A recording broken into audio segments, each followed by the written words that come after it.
Hello. Hey, y'all. Thank y'all for joining me.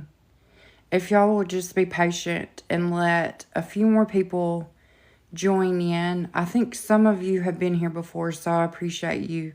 Hey, Miss Rose. Thank you. Hey, Thomas. Hello. Okay. Y'all just be patient. I know some of the people have not heard my story yet, so I just want to get a few more people in here before I talk about it. Hey, Nicole. Thank y'all. Hey, Miss Joan.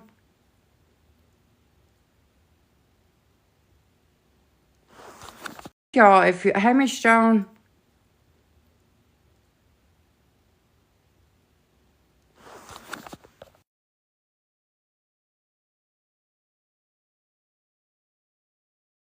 Okay, so my name is Erica.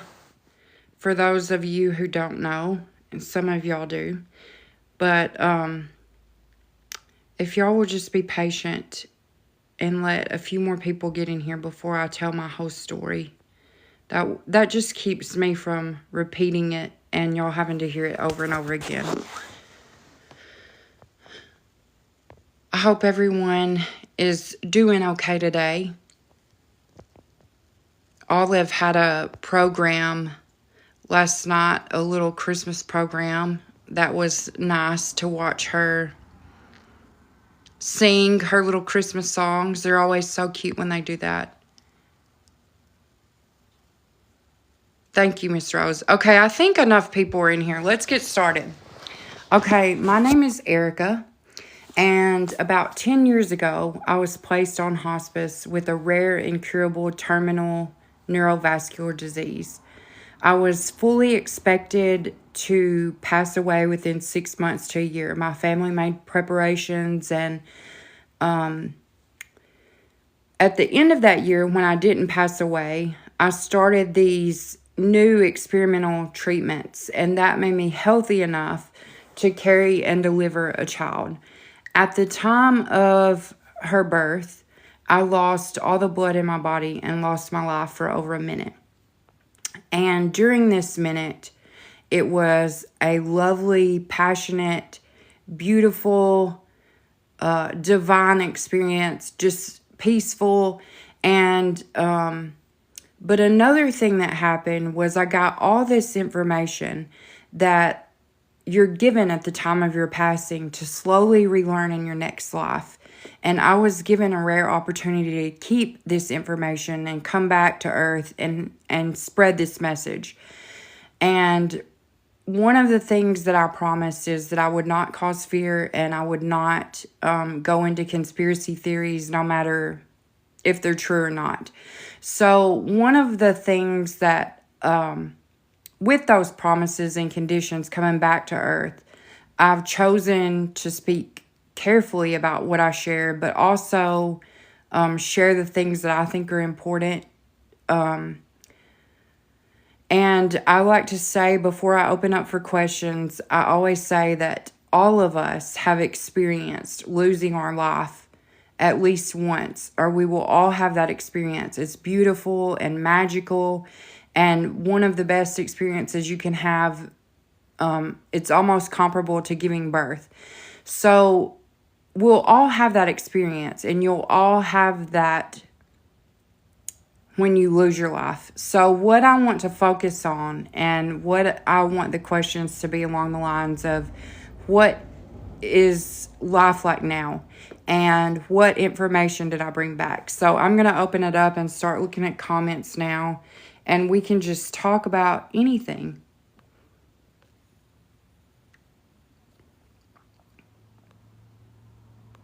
Thank y'all for joining me today. I appreciate y'all all being here.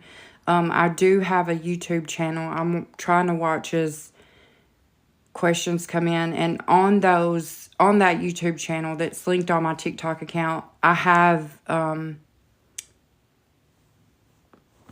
few past lives that I've done here on TikTok. What's your earliest memories?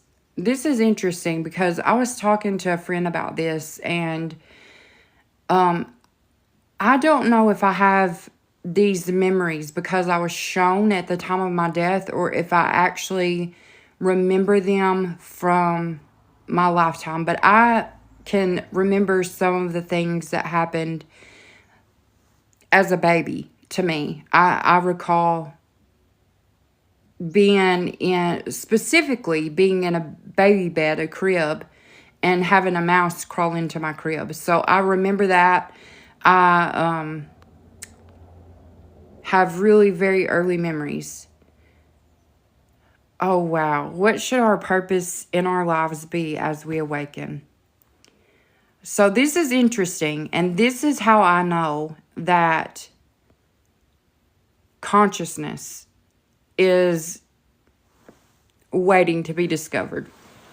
I was just having this conversation with Thomas this morning about a purpose.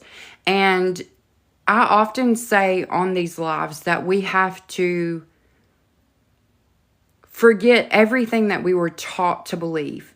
And by that, I don't mean literally everything. I mean everything that we were taught, like as far as even down to having a purpose. We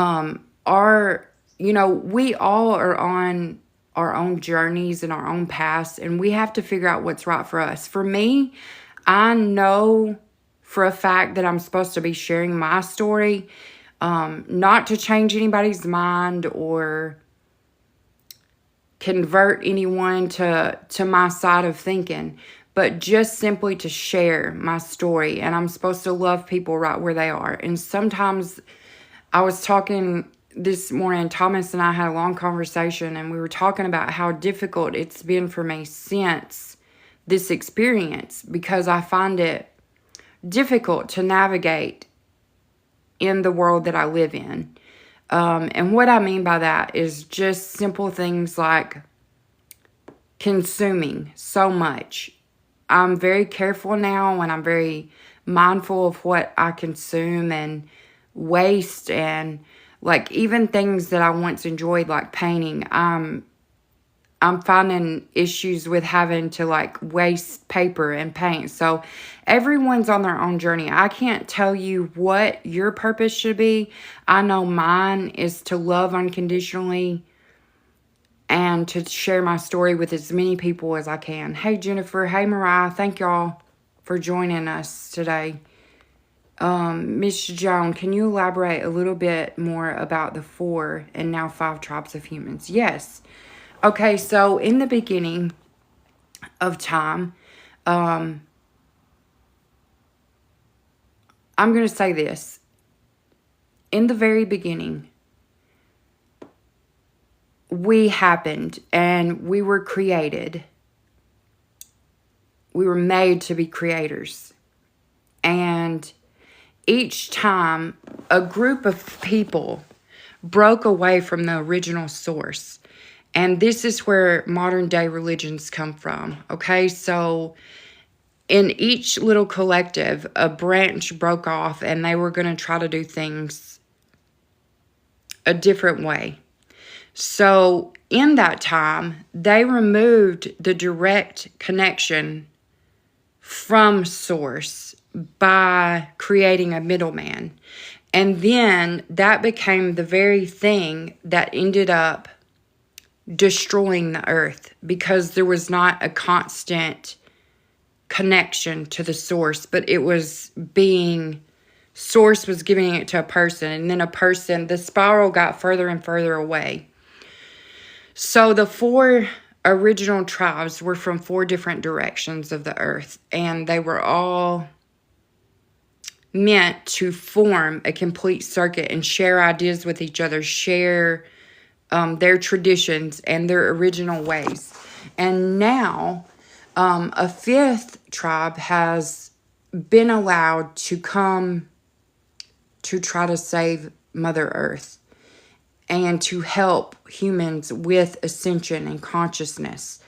So this is where the 5th tribe comes in to work with the 4 existing tribes and to help navigate through that and help them understand where they went wrong before. And so I say this carefully. we have to remember our history and remember what didn't work. And then we have to find new stories and a new history for ourselves. So I like to think that we are making great changes, and in future, our great-grandchildren will never know that all the darkness existed, because there will only be light. So, and there will only be peace in this utopia, and the earth will be thriving, humans will be thriving, and they will never know the struggles that we face, just like we don't understand the struggles that our grandparents faced.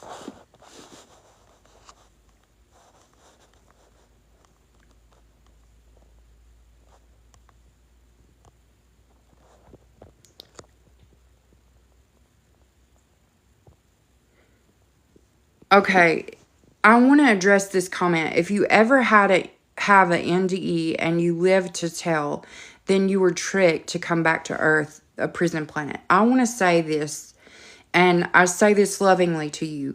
This is not a prison planet. There have been people who have used us for profit and greed and their personal gain. But this planet is a beautiful learning experience. This is not a prison planet. I refuse to believe that. Okay, because of all of the amazing, beautiful things I was shown and how the earth can be. Okay, so the people who have been in control and power, those walls are crumbling, and all of the light that is about to exist in the earth and all of the good could not have existed without the 100 years of darkness and the 100 years of greed. So now we are going to move forward and step forward into this new, beautiful, loving earth. And a lot of people, okay, so Elenita says, I believe there are several purposes for me being here. And I totally agree with you on this. We are made to collaborate and form these connections and collaborate and form these communities, because New Earth is happening. It's here. It's tangible. It's in the making. So, money's not going to be important anymore, and we are going to be valued for the knowledge that we have, the skills that we have. So whether that's, you know how to grow food, or you know how to make bread, or you know how to tend goats or chickens, or whatever it is, you know how to grow food, you know how to cut hair, you know how to plumb, you know how to fix a roof. All of those things are going to be incredibly valuable within this new, I don't want to say communities, okay? So it will be in our lifetime. We start this, okay? So what I was shown is this particular time in space and on our planet will be referred to in future as the Great Awakening of the Pleistocene Era. Pleistocene. And that's the era that we are living in right now. And this will be considered the Great Awakening of the Pleistocene Era. So it does happen. We start, we set into stone and into action this beautiful new oasis for our future generations. Hey, Shannon, thank y'all for rejoining me. I really appreciate y'all sharing time and space with me. That is a beautiful thing that's the most valuable gift that you can give someone. Tanya says, I had an NDE. I'm having the same experience with waste, but haven't associated it with my NDE.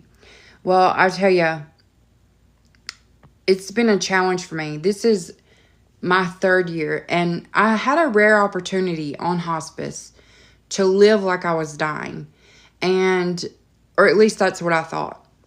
And after my actual loss of life, it even changed me more greatly than I can care to share in every aspect of my life. Now I can't feel the same about any holidays, any major holidays that are just commercial and consumerism. We have the power to change it. Yes, thank you, Thomas. Let's see.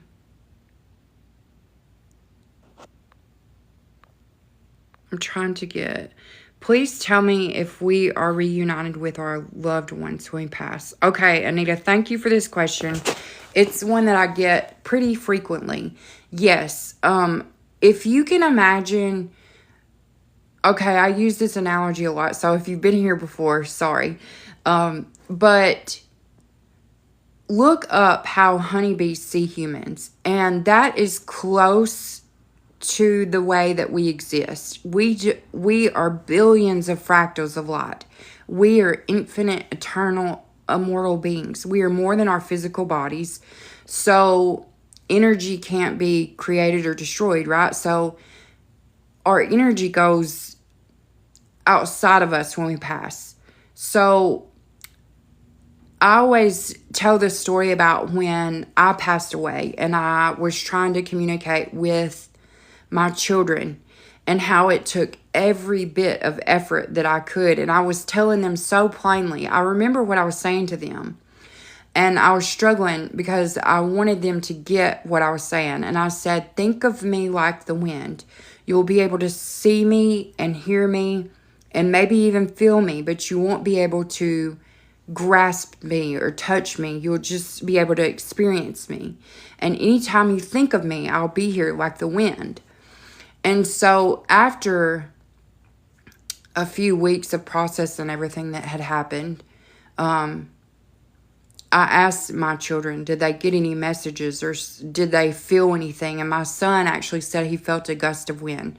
So I want you to understand that wind energy or spirit, whatever you want to call it, these terms can be interchangeable.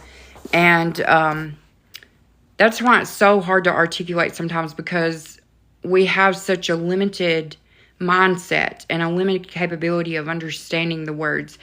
But whenever they try to communicate with us, sometimes it's all that they can do to get a message across. And we want these magical things to happen, like them sending us birds and butterflies and pennies. And when it's simple, it's so much more simple than that. When we think about them, they're there. They can visit us.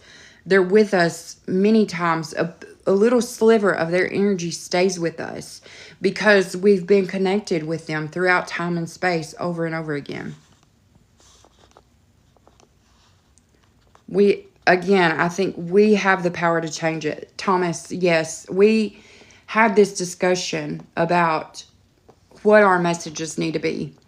And I think today I want to talk about I'm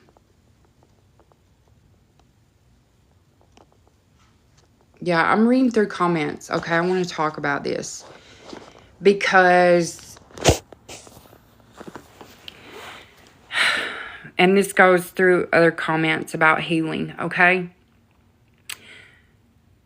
We've got to give ourselves the same love and compassion that we offer so freely to other people. This is one of the hardest things I've ever had to do, is love and accept every kind of quirk and flaw and little insecurity I have about myself. There are many, okay? And I had to accept those before I could heal myself and be comfortable helping other people heal. So one of the things that I think's important about this is that we have the power to change anything, any circumstance, because I'm telling you, whenever, this is important, okay? I'm going to say this.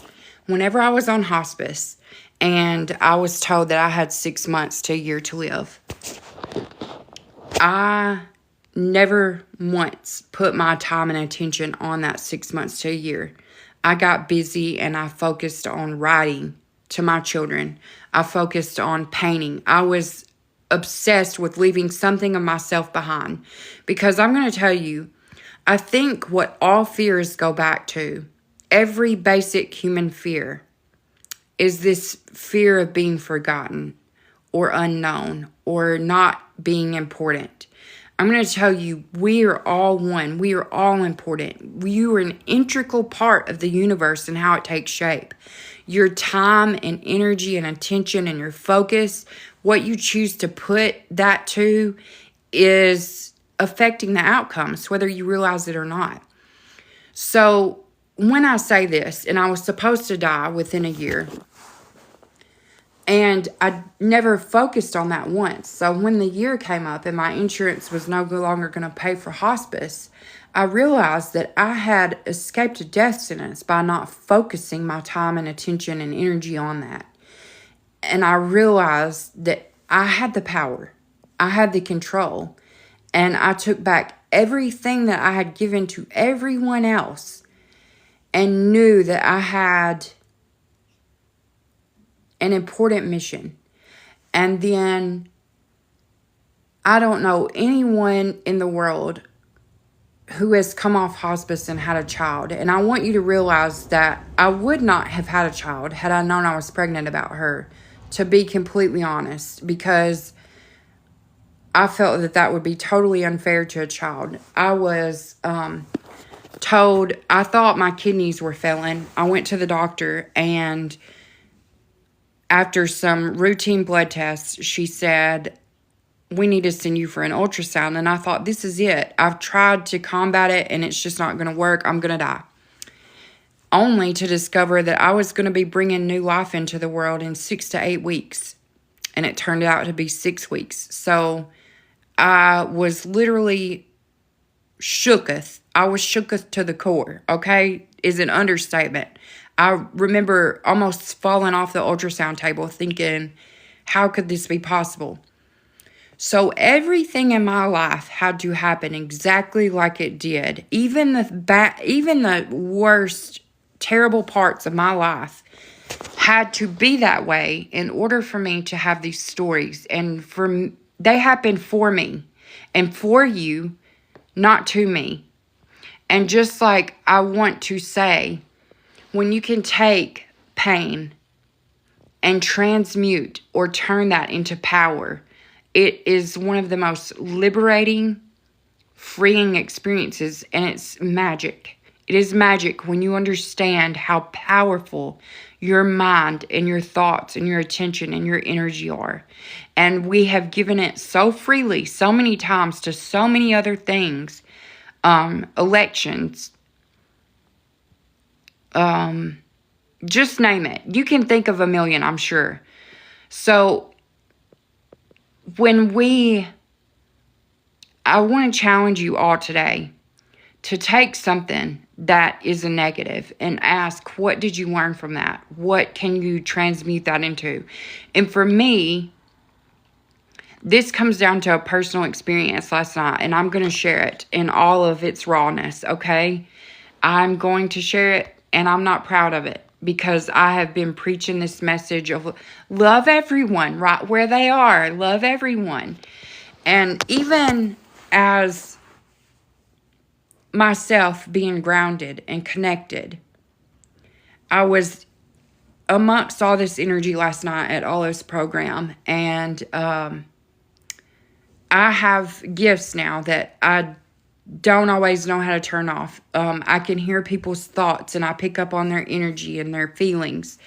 And most people, 99.8% of people never say what they are thinking.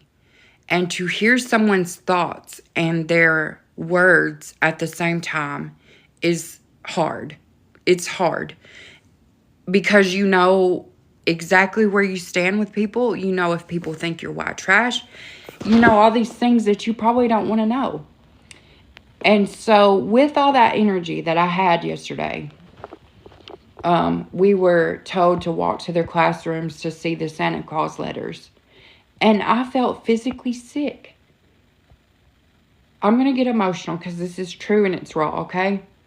My daughter's 3 years old, okay? 3, a toddler, a baby. And I walked down to see these Santa Claus letters, and the 3-year-olds in her class had all asked for tanning beds, iPads, hair extensions, makeup. And my daughter didn't have a letter up there because she couldn't think of one thing to ask for. And while that seems maybe like a parenting win, it felt different. It hit me different because I'd heard all the thoughts of everyone. And it was tough and it was difficult. So today, I sat with that and I was angry. And I was hurt. And I felt like, what kind of world have I stepped into with all of my open mind and my open heart? It can be painful. And so Thomas and I talked this morning about how I'm preaching this message to love everyone unconditionally. So I need to take that and I need to hear it as well. So I went back and I took a walk. And the 4 different tribes work in different ways, right? So we all have different things that work for us. And if any guru, yogi, or spiritual advisor or psychic tells you that they know the way for you, run the opposite direction because everyone has their own unique way of handling things. So I was trying to figure out on my walk around the field this morning and spending time with some goats and the dog and just my pecan tree. I asked, what do I do with this? How can I love people who are so shallow? And my pecan tree spoke to me. And she told me, people love beautiful, shiny things. And people have forgotten to appreciate the magic and the simplicity. And they've forgotten how to find ordinary things extraordinary. But I love you. And in that moment, I knew that even though I had energy from other people, that I was still loved and that I needed to offer love back to those people because they're lost and they don't have an understanding or a connection. It's not my job to change them, but it's my job to be a bright light without all of the things that they feel like they need. We can't strip ourselves down to nothing anymore. It just doesn't work in this world that's set up for us.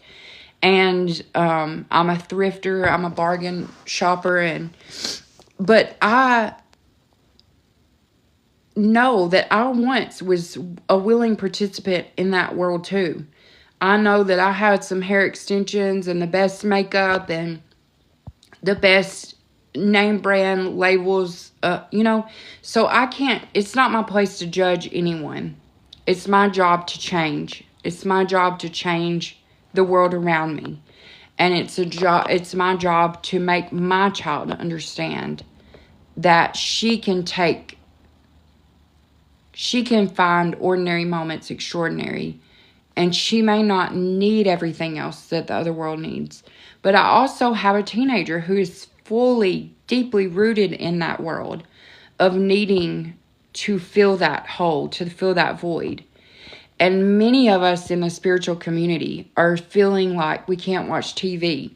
We can't, what are we going to do? We can't do any of the things. We can't take pleasure in any of the things that we once found purposeful. So what do we do with our time and our energy? We take all of the negative and turn it back into love and light. And that's a hard thing to do. But if you are willing to believe that you can do that, your mind will do that every single time. Even if it's just with the first thought. Even if the first negative thing comes to you, like a couple weeks ago, it would have been real easy for me to spiral out of control because a lot of things had happened. My health I got some bad news on that. I had the first time in my whole adult life a check of mine bounced. And it would have been easy for me to think everything is happening to me. But instead, I took a step back and was able to find the lesson in this. We don't ignore things on the outside. We take the things that upset us or bother us, and we understand the deepest reason why. Why does that bother me? Why does that trigger me? Why can I no longer participate in these things? And then we transmute that to love and light and positivity and good energy and good vibes to put back out into the world. Because I'm telling you, a lot of people are walking around looking for one savior or one leader. There's not going to be that anymore. It doesn't work. It's too easy to make that person a martyr or a sacrificial lamb. This needs to be a collective. And look, I'm here to help you and love you and support you in any way that I can. But also understand that you have to find your own way, the things that work for you. I'm sorry, I got off on a tangent. Ooh. Hey, James Bond. Thank you, Elenita. Okay. So you're saying that if I don't, okay. I don't know. The comments are coming in too fast. Okay. You had an NDE and didn't experience a download. You know, some people do and some people don't. You know, and there have been more and more studies about this and why some people have these experiences and why some people don't. I know that there's a professor at the University of Virginia, Dr. Grayson is his name, and he studies little children who remember past lives and who have specific details, and he documents them. He also documents and has studied his whole entire career near-death experiences. And I reported my NDE with him. So maybe you should report yours too, because he needs both sides of the spectrum.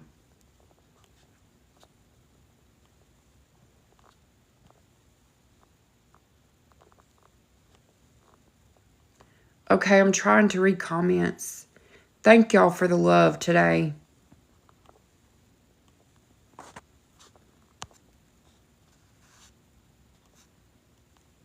I'm trying to read comments here and questions. It is not up to us to change. That all we can do is share our perspective. Yes. I agree with this. By sharing our perspective, I was just going to say this. It's like we've unlocked some kind of new telepathic communication. It's exciting for me because I was just going to say, by sharing our perspective, we plant a seed. And, you know, not every seed grows. But then those that do, you know that they can pollinate others. So, thank you, Todd, for that. Hey, Jennifer. Yes, most people are looking for something external, and it comes from within. Love Dr. Grayson. You're from the area. I've always had this overwhelming feeling that I'm going to be a dentist in my next lifetime. Well, if you are, I need help. So let's get back together, okay?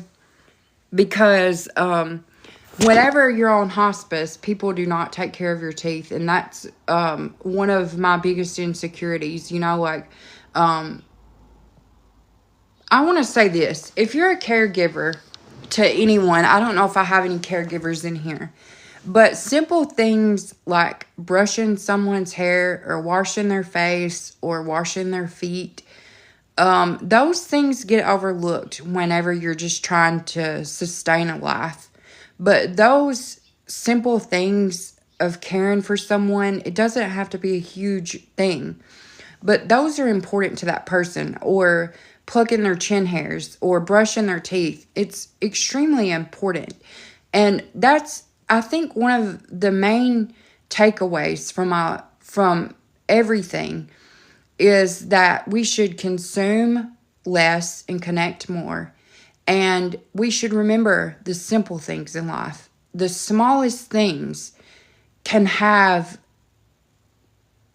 chain reactions, or they can cause a domino effect, okay?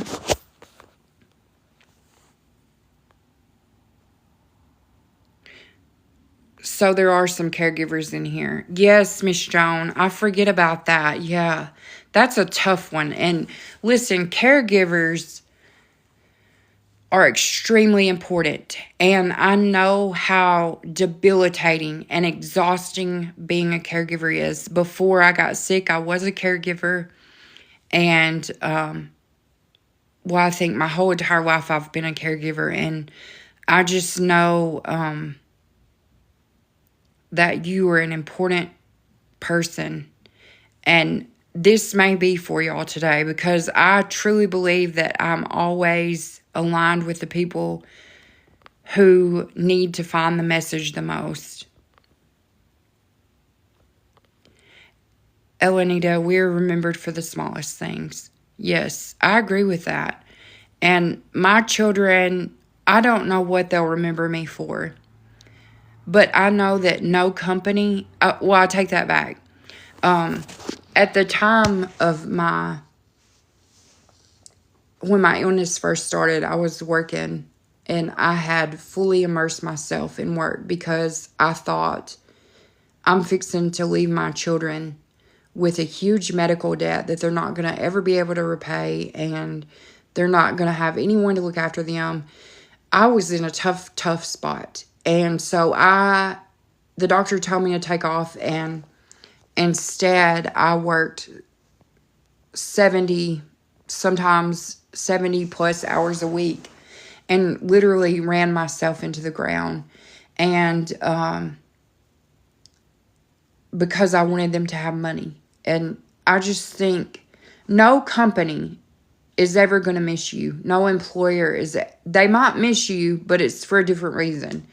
Your family and your friends and your tribe and your family are definitely the most important people that you need to look after. And sometimes that means loving them from afar. We have to set healthy boundaries for ourselves, but also loving unconditionally doesn't mean that we're doormats. It just means that we can love someone from afar. And I was thinking specifically about my brother and his addiction, and he's in the depths of that, and it breaks my heart. But I've had to put healthy boundaries in for myself because it was really taking a toll on myself. For all y'all caregivers in here, remember to take care of yourselves too, because I know that Trey, goodness, he took excellent care of me, and that also took a toll on him. I understand and fully respect the sacrifices that he had to make for me and our family, and I know that all caregivers do this.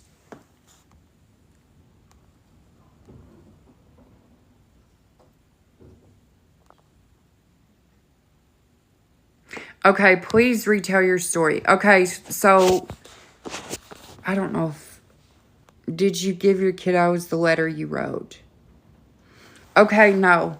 And this is an interesting thing, because when I was on my deathbed, I had completely different beliefs and outcomes. At the time of my passing, I was fully embracing the Bible and Christianity and that same old story. So now that I've written that and can look back on it, sometimes I think it's a good thing I didn't die and leave them with this, because I realize I have a completely different understanding and knowing now. How do you feel about loss of life experience as a data download to another soul or vessel? My sister told me this. Okay, so at the time, whenever I lost my life, I was shown all of my past lives, and we have reincarnated and been different people. We've been different genders. We've been different colors over and over and over again. We all come to Earth to learn and to experience this human experience. And it's one of the things that we need to understand. We're definitely more than our physical bodies. Whether you believe that or not, you can believe a couple of things, right? You either believe that when you die, you're dead and nothing exists outside of that, or you believe in the Bible's way that you'll be resurrected and brought up to heaven, or you believe that you are an infant, eternal being that has an experience and adds to a library and a wealth of knowledge as the human experience for all other planetary systems.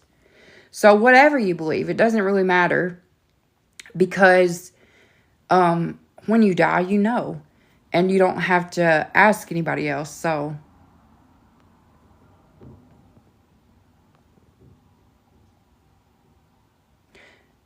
my aunt, really my mother, passed a week ago, and I was a caregiver in the end during hospice. Wow. So if you shared in her death, then I want you to know that she appreciates that, because that's one of the most intimate, passionate experiences that you can have with someone other than bringing life into the world. Death is a very sacred space, and if you have been there, then you know that it's sacred and it is beautiful. And thank you for sharing that, but also know that your aunt is not gone. There's a little bit of her with you still. Do you think people who do Akashic records? Okay, so when people say Akashic records, I don't know what you're specifically asking there, but I know that what I was shown is a vast library, and it's so infinite that you can't even describe it. Okay, so this library holds all of human experience within it, and it contains every experience, every outcome, every possible known thing, and it's constantly being added to.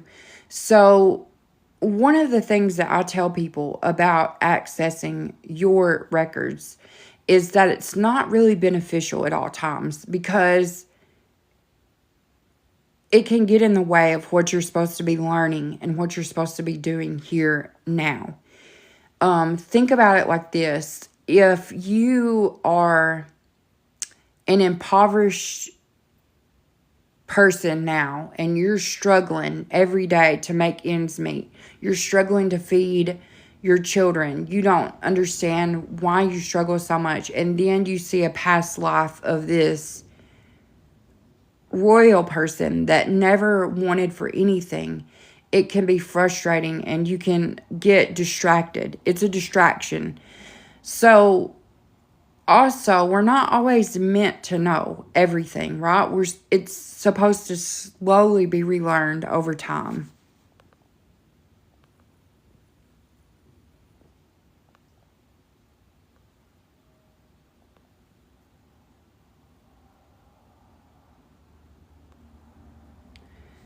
I hope Christians do not manifest the end times because they are all in agreement, and that can be powerful. Mariah, thank you for this, because this is something that I've been saying. This is what the fifth tribe is on earth for. Okay, and earlier I talked about how if there's a middleman in... Okay, yeah, I can say this. Okay, so in the beginning there was Creator, and he made... Not he, the Creator of all things made the 4 different tribes.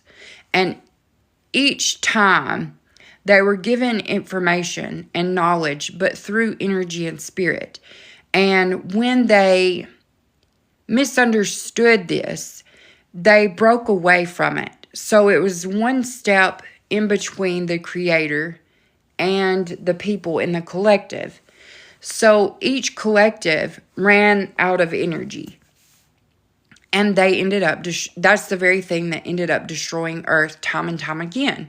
And that's why I say it's important to not focus and not put your time and energy into believing the end of times. Because to me, and maybe this will help, okay, to me, the book of Revelations is nothing to be feared anymore, because the way that I read, the way that I understood, is that it's when people come to this great understanding that we are all one, and we are all made to love and experience life itself. We had a revelation or an awakening that created this utopia, this new earth. So Christians have it wrong, and I refuse that construct, and I refuse that belief system.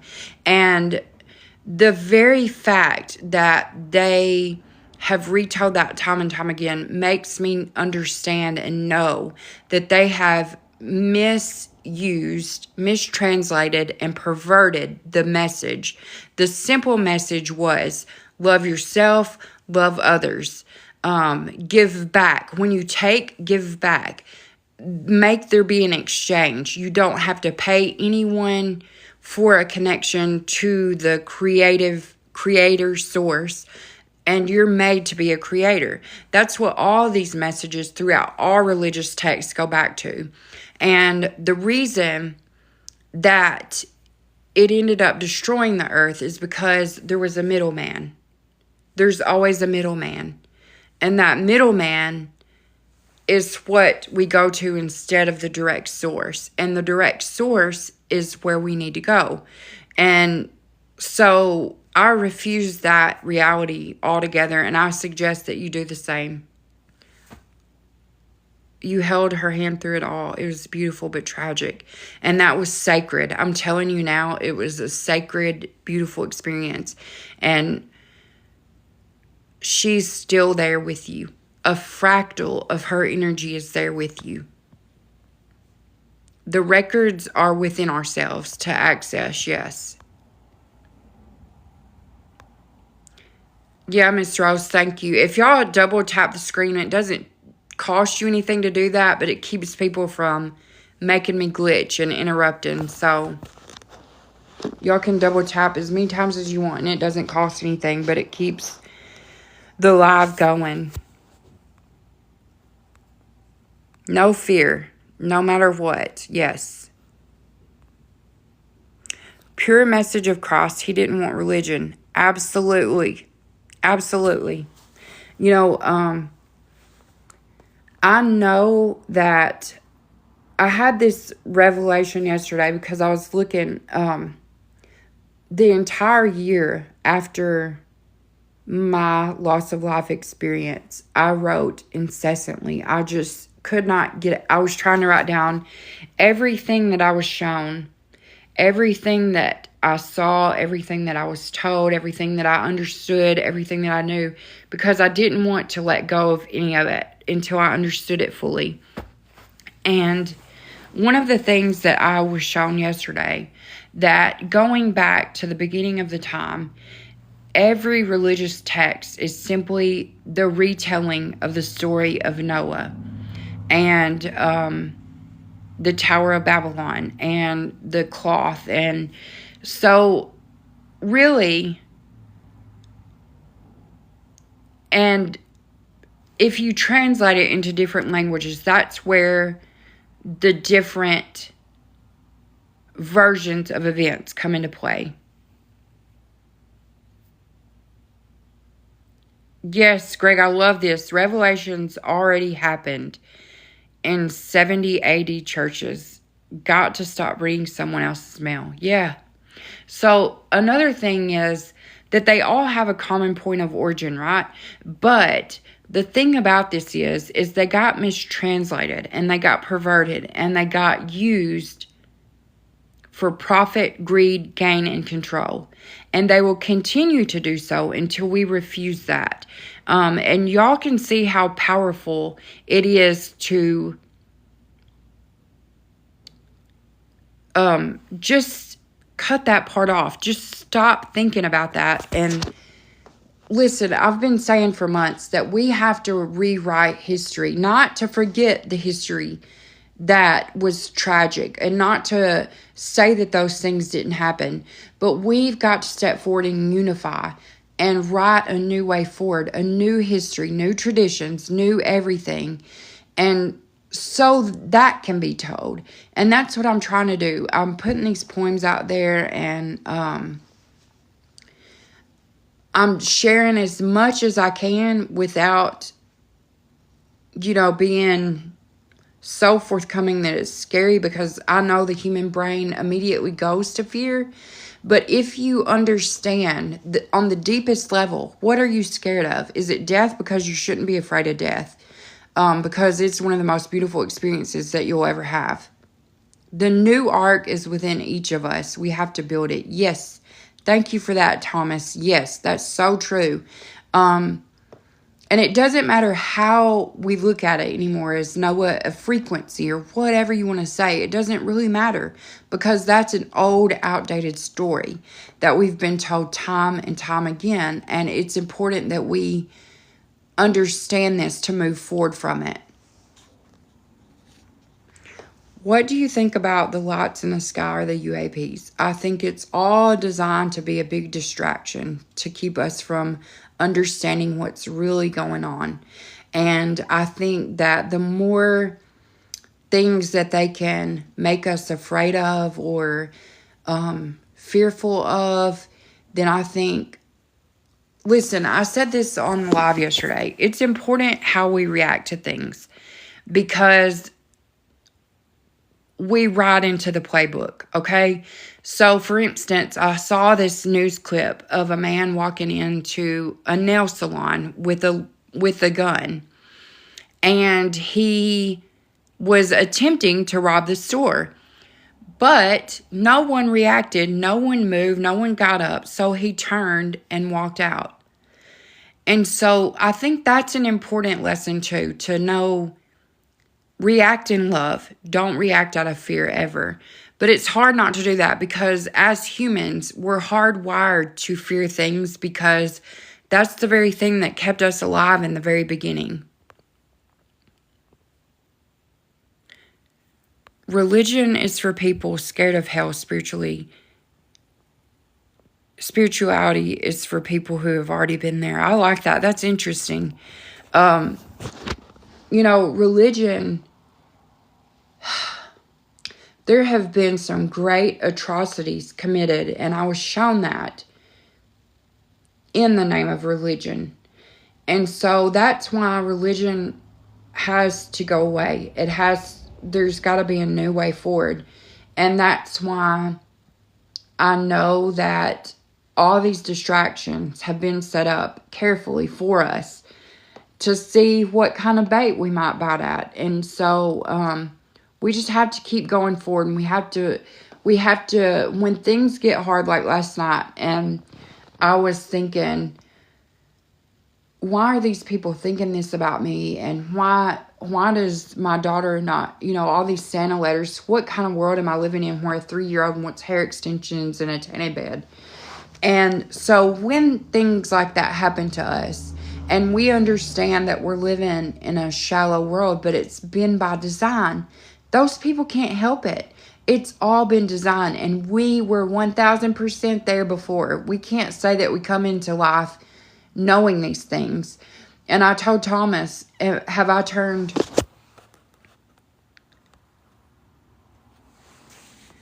Is this really my life right now? Because I feel like a middle-aged white Karen being this mom that's like frustrated with everything. And so that's when I had to take a pause, take a break, take a time out, take a deep breath, count to 4, walk around the field a couple of times, and really understand how I can transmute all that information into what I need to talk about, what I need to bring to the table. What am I going to bring to the table that negates that overcomes that? It's love. Love conquers all. And so that's what is hard in the human experience, even for me sometimes. So I hope that y'all can take that today and know that no matter what life gives you, no matter how hard it is, that if you take back control and power and transmute that with love and know that it taught you something and know that it gave you something from the experience, then you will find magic. Magic is within us all. Hey, Kosh, what do you believe was the purpose for all the ancient pyramids built around the world? Okay. So, I can't go into that right now. I want you to understand that there are some things that our human minds can't even understand yet, because the true history has been hidden from us. We have got to surrender to the fact that we don't always have to know everything. We need to understand that there were very ancient, advanced civilizations, and there always have been. They're here now, and they are trying to guide us in the right direction of newness.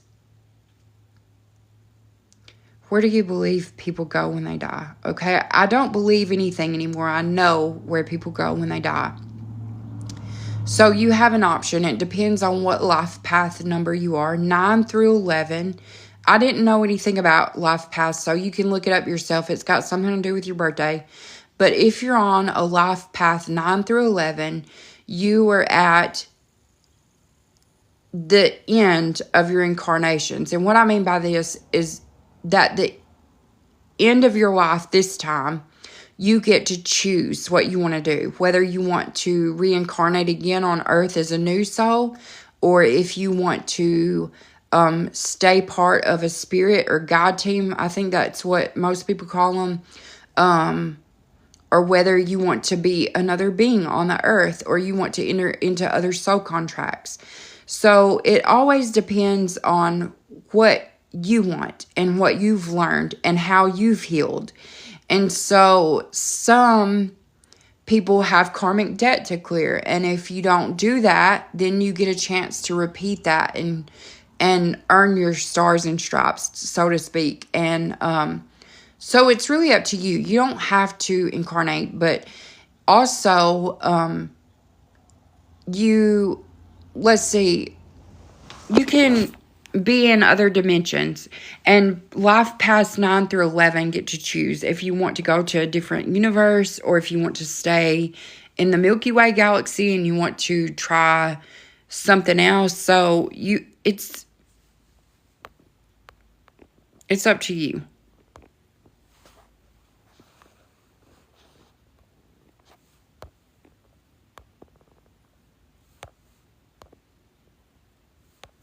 I'd like to take a break. You can do that. It will always stay hidden until the hands that hold power eventually let go. Okay, so I want to say this, Kosh, that's an interesting point, because I truly know that all the powers that have remained in power for control, profit, and greed, we may not see it happening, but those walls of division are crumbling quickly.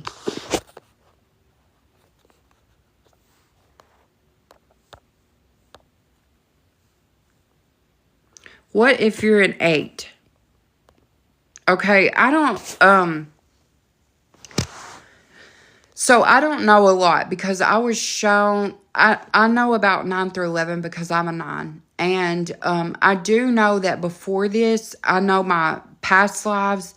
I think, I don't, I'm not going to tell you I know because I don't. I believe that you probably are still learning. You have things to learn, or you have things to teach even. So a lot of that, you may be on a karmic cycle, like where you're repaying karma. I don't know. There's just, I don't like to mislead people when I don't know something. So I'm not going to comment on that because I don't know. I do know that I believe that everyone has a choice, though, and there are 15 higher dimensions, and then there are lower dimensions. What are your thoughts about spiritual attacks? Sun is experiencing heavy attacks. Whew, okay, here's what I want to say about this. I have personally seen this, and I want you to try it and see how it works for you. I think I can say this. Okay, I can say this. My daughter was waking me up and hearing something. I could not hear it, but I believe my daughter. She's 3. And she has hypersensitive hearing. So I always, sometimes loud noises scare her, and we try to figure out where is that loud noise coming from, and then it no longer becomes a fear. It's exposure therapy. Like, once we know, we usually fear the unknown, right? I want you to try this because she was waking up in the middle of the night, and I was too, but I didn't know why. And she was hearing things that I could not hear, and it must be a frequency or something. But since we have all been turning our phones off at night or charging them in another place, we have not experienced that. So try that and see how that works. Let me know if you need more help, because we're here to help people, and I'm definitely trying to help. I'm definitely paying for something. Okay, so I felt like this in my life too, because I have been through every human experience. Maybe you're just clearing some debt, I want to say this, like, I have been through divorces, multiple divorces, homelessness, heartbreak, everything in between. You name it, and I've had that as a human experience. Death, chronic illness, just the multitude. Like, if you can name it, I've been there probably. But I want you to understand the real power is in taking those experiences that you think are happening to you and say they're happening for me. Take a lesson. Take a tiny little lesson from it. What is this here to teach me? What is this poverty here to teach me? What is this pain here to teach me? And when you can take that and turn it into power, you have won the lottery. It's truth, facts.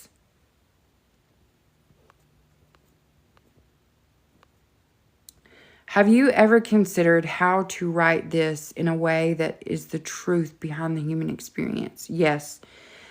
I have thought about this, and I want you to understand that I am one of the things everyone has asked if I'll write a book on my death experience. And I honestly feel like that something would be lost in that, because lost in text. And just like the way that Jesus never wrote anything down, I don't want to compare myself to Jesus. That's not what I'm trying to do. Okay, whoa, back up. Let's say this. All of the ascended masters never wrote teachings. They always told teachings. And there was a reason for this. Because, well, some were illiterate, right? They couldn't read or write. But sometimes the authenticity or the truth get lost in that message. And also, not only that, but it can be misinterpreted, right? So whenever I'm writing poems or something, or whenever I share this time and space with you, I always want to say to you, if I've said something that makes you question, then come to me with that question, because I am careful that I never want to cause confusion or anything like that, because that is the quite opposite of what I'm trying to do. I'm trying to create a space and a time where we as a collective can heal together. Miss Joan, I turned my phone off, and I no longer have panic, like adrenaline rushes that were waking you up. Thank you for sharing that, Miss Joan. I appreciate you. If I tell y'all something and it helps you, thank y'all for sharing that back with me, because it lets me know that I'm on the right track with these things, and that I know that I need to keep sharing that. Did you feel the Creator? Yes. Thank you for that question. Yeah, I definitely did. And I'm still have that connection. Okay, gosh, let's see. Very true. Then speak it into power, or perhaps maybe just a thought. Okay, so I want to tell you this. Like, I've had some lives that felt very powerful to me, and that felt like all my ancestors and all the spirits and all the land spirits were with me during those lives. And I have uploaded those on my YouTube page. And there's one in particular where I cannot contain my energy and my emotions. And I think that day is whenever I spoke New Earth into existence. I said, I'm speaking New Earth into existence. And, we have to know that our words hold such power, because it's true that our spoken words hold significant power, and our meditations and our prayers, or even when we write things down like soul contracts or contract revocations, when we hold intention and energy behind them, and we know that it's going to work for us, and we do that, then there's no going back. There's no saying, that, oh, I think this may have worked for me, or, oh, I don't know if it worked. When you hold that intention, and then you have a knowing that it's going to work, and you have a knowing that New Earth is here and it exists, and you speak that, then I know that we can make that happen, and we do make it happen. But also, actions speak louder than words. So we have to make those small things in our dimension, right? So we have to do those little things that actually create the change too.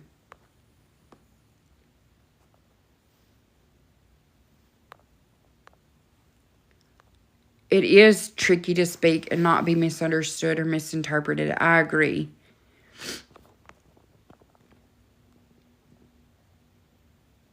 How can humans connect with the Creator now?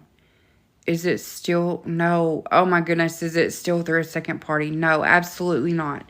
Listen, we were never meant to have a middleman.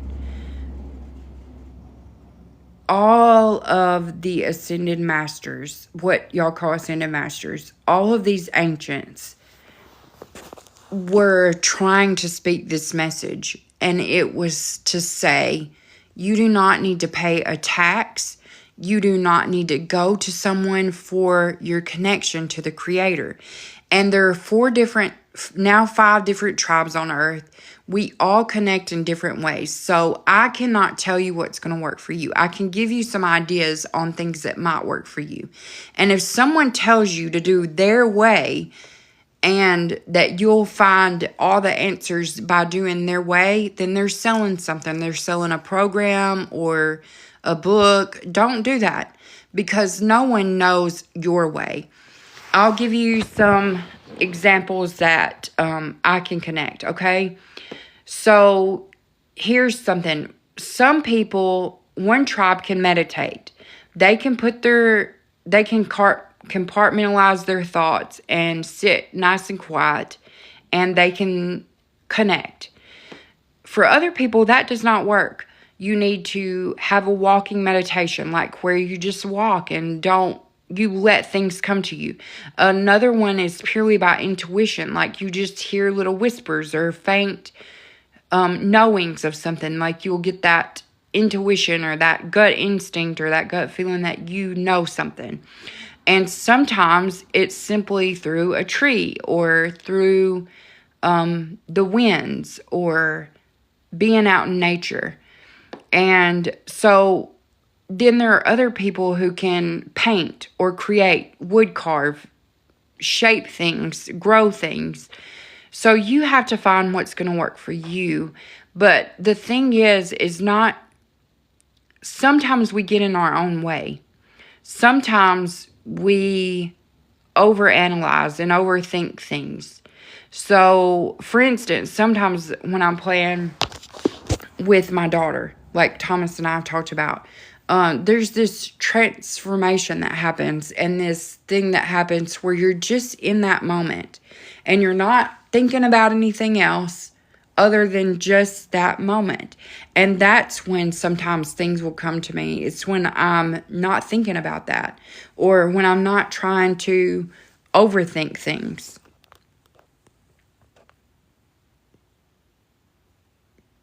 It's a transformational paradigm created through word. Thank you for that. It's like a slap in the face trying to explain things to people. They just think you lost your mind. Okay, so I feel this way too. And I want to tell you that sometimes we underestimate people. Just like my spirit guides sometimes, which y'all call spirit guides. Okay, I don't call them that. They're just my team. Because I have an understanding of what they are. They're not spirit. But they tend to underestimate me sometimes. And it does take me a minute to get what they're trying to tell me. Sometimes they give me a job to keep me busy and make me feel like I'm doing something. But sometimes we underestimate people. And I think if you just add a little trickle into your conversation, like plant a little seed, add a little water, and it's hard not to, it's hard because I understand this, because I've been on both sides of this. I've felt like I could finally tell everyone something, and I understand that I could have sounded like a raving lunatic to that person. And then other times I've thought these people are going to think I'm crazy, and then they want to know more and more. So we just have to trust people that maybe we're underestimating people and their ability to think about things, because there is this wave of consciousness in the ether, right? It's there and it's existing, and it's just waiting to be discovered by everyone. So when you plant that little seed and give it a little water, then you may be surprised. Because yesterday, for instance, I grew up in a really rural, conservative Christian area, and I can't say that I haven't been worried about sharing my story, especially around my environment. But I realized that wasn't doing anybody any good to not share it. So yesterday, I was quite surprised when somebody that I knew joined the live, and I just kept talking. And then later they shared with me that they had similar beliefs, but they had felt all alone and not able to talk to anybody. So it's authenticity, yes. This is kind of random, but I find your authenticity and humble demeanor. Refreshing. Thank you. I appreciate those kind comments. Miss Joan, I call my intuition incoming. Yeah. So I think it comes a lot of different ways for a lot of different people. What are the tribes? The tribes are the different people on earth. That's why I'm saying we all have different ways of doing things. Now there are 5 tribes. So the 5th came in to help the 4 original to try to get over this way of thinking that something tragic has to happen in order for change to happen. Because together, when we seek great change, we see great change.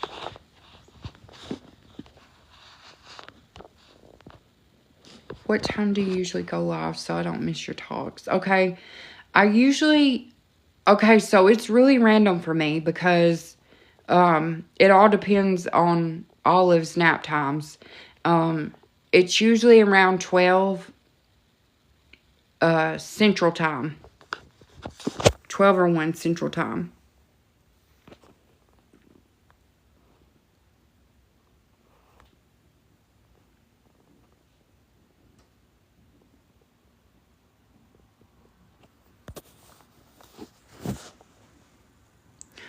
Okay, so I'm so glad to see that people are rejoining me for these discussions because sometimes I wonder if I'm a one-time fun time, like that was a fun experience.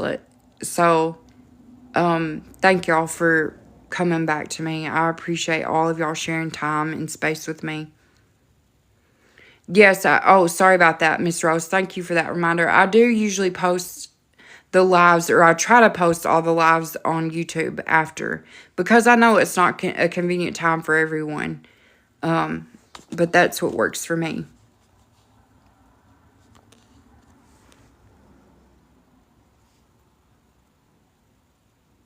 Thank you, Mandy. I am on a mission, yes.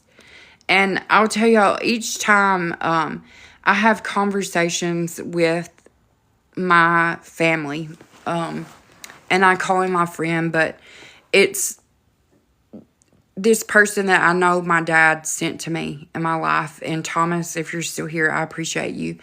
But I know that I was given that friendship and that time and space so that I could have someone to help me understand the fullness of this message. And he and I are different, but in the way we find connections, and that's totally fine because we complete a circuit. It's like all of us sharing time and space together. We were never made to be separate. Miss Rose, thank you for moderating. I just love you so much. And I hope if there's anything I can ever do to help any of you, let me know because I'm here. I'm here. And I know a lot of people say that, but I truly mean it.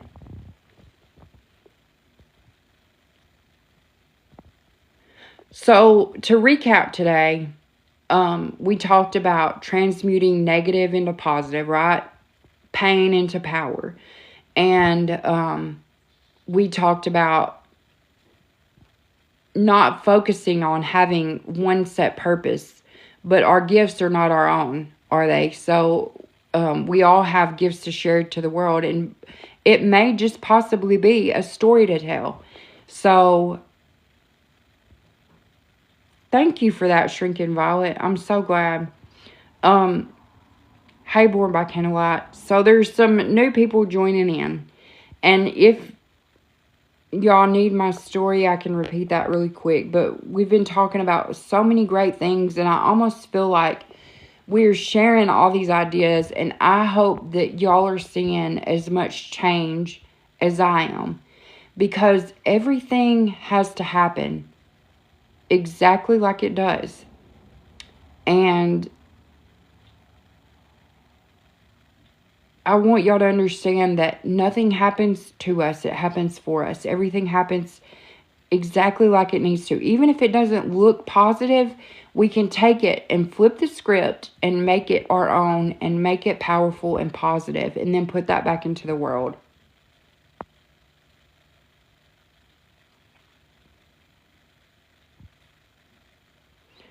Does anyone have... Okay, so there have been several people join in that I've never seen. So thank y'all for being here. Real quick, my name's Erica. And about 10 years ago, I was placed on hospice with a rare, incurable, terminal neurovascular disease. And I was given 6 months to a year to live. And at the end of that year, when I didn't pass away, I started these new experimental treatments. And that made me healthy enough to carry and deliver a child. At the time of her birth, I lost all the blood in my body and lost my entire life. And so many things happened. And so I'm here back to share my story and the mission that I was given. Thank you. Thank y'all for all your positive words today. I want to know, does anyone have any questions about how we do that? How we take... Thank you, Cash. I don't know if I'm ever saying your name right. You need to message me and let me know. But if anyone's having a hard time taking negative things and turning it into a positive, reach out to me and I want to help. And cash is in money. Okay, thank you. So I do want to be helpful, and I do want you to be able to heal, and I want you to be able to take your power back, because we have inadvertently, unknowingly given that away time and time again. And there is a soul contract that I did no, I take that back. There is a revocation of a contract in one of my lives, and I shared it as a post too. And I want y'all to go, if that interested you at all, taking back your power and taking back things that maybe you've given away unintentionally, go to that or come to me after and in the messages and let me know, because when you put an intention behind that and you feel energy behind it and you share that time and space with others and you say, I'm taking back my power. I no longer consent to these programs that do not serve my highest good. And you have to understand, when you do that for yourself, you're doing that for everyone, because we are all one. We are all connected. Intention is the key. Intention and knowing. Because I don't like to use the word believes, because I used to believe in a lot of things that I no longer can believe in, because I have a knowing now. I have an understanding. And that is important to me, that I differentiate between the two. Because you have to know, whenever I give you a code, or whenever I share a contract with you, I want you to understand that the universe never gives us what we haven't earned and what we don't know. Okay, so if you know something will work for you and you use it and you know that it will make a difference in your life, then that's when you see changes. But if you have to believe in something, like we believe in Santa Claus, or we believe in Jesus, or any of the things that the Easter Bunny, when you have to believe in something, then that takes away the realness. That takes away the magic. And all of us have been shown these spectacles, like to make us think magic is these extraordinary over-the-top occurrences, like levitating or bending things with our mind, when actually everyday magic happens all around us all the time, but we are so distracted that we don't see it anymore. And I'm going to tell you the simplicities that it comes in. It comes in relishing the flavor of a peach, or it comes in watching the wind blow away the leaves. So I want you to understand all those things are very spiritual experiences, and they're magical, and they're when we connect with each other and we make these connections, that's magic. That is alchemy within itself.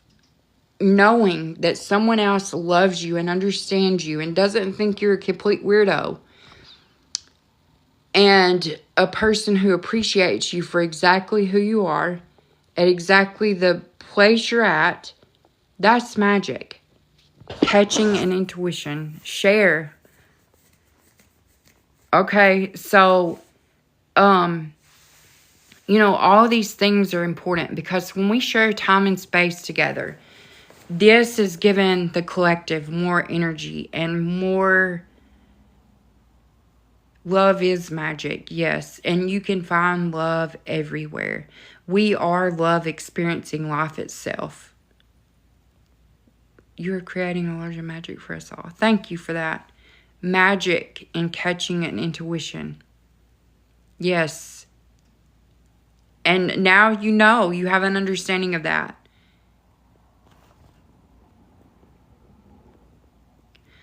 Okay, Jennifer, I've had several transplants. Why do I believe I have part of them in me?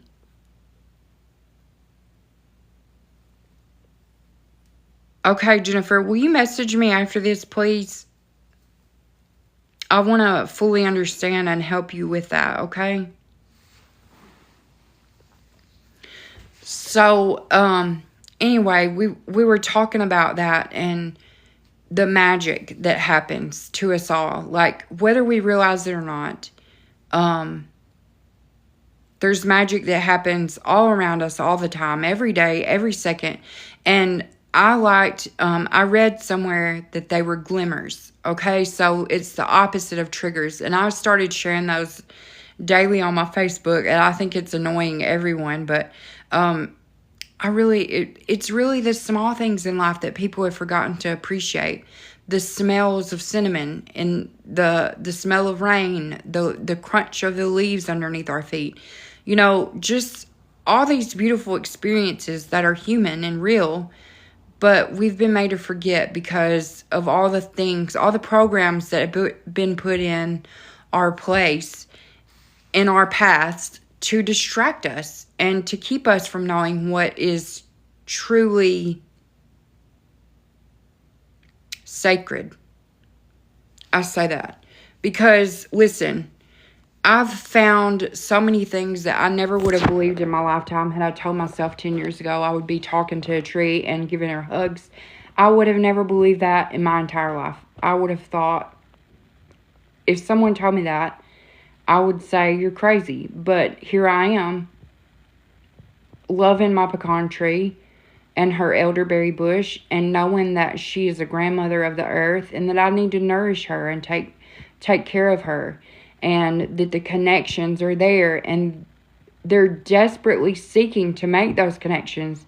Like, I'm just going to tell you this, like, someone asked about the pyramids or Indian mounds or any of those things. Those are sacred places, and they held meetings of the minds there. And when people come together, and when the different tribes of earth get together, they complete a circuit.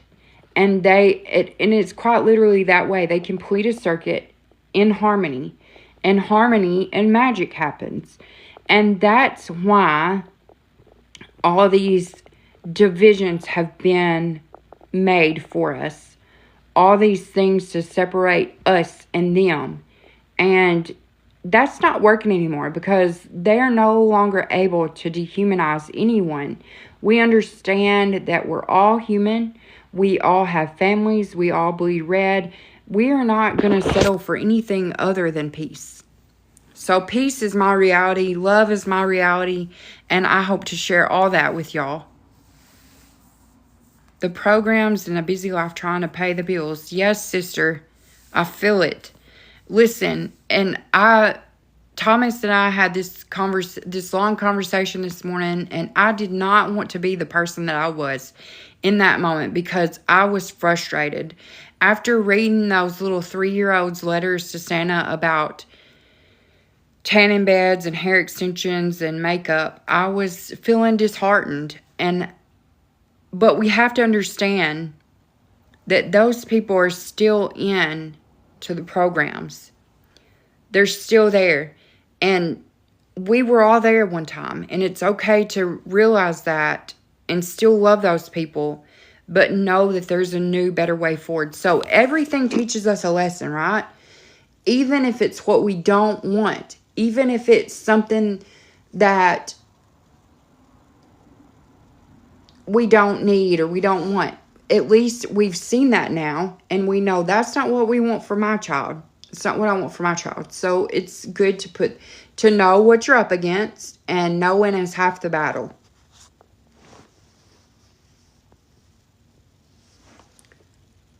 Behind it is love and acceptance, even if you get there a roundabout way. Yes. See, these are all the things that all of the Ascended Masters were talking about. The first year after my loss of life, I struggled deeply because I was feeling angry that I was here.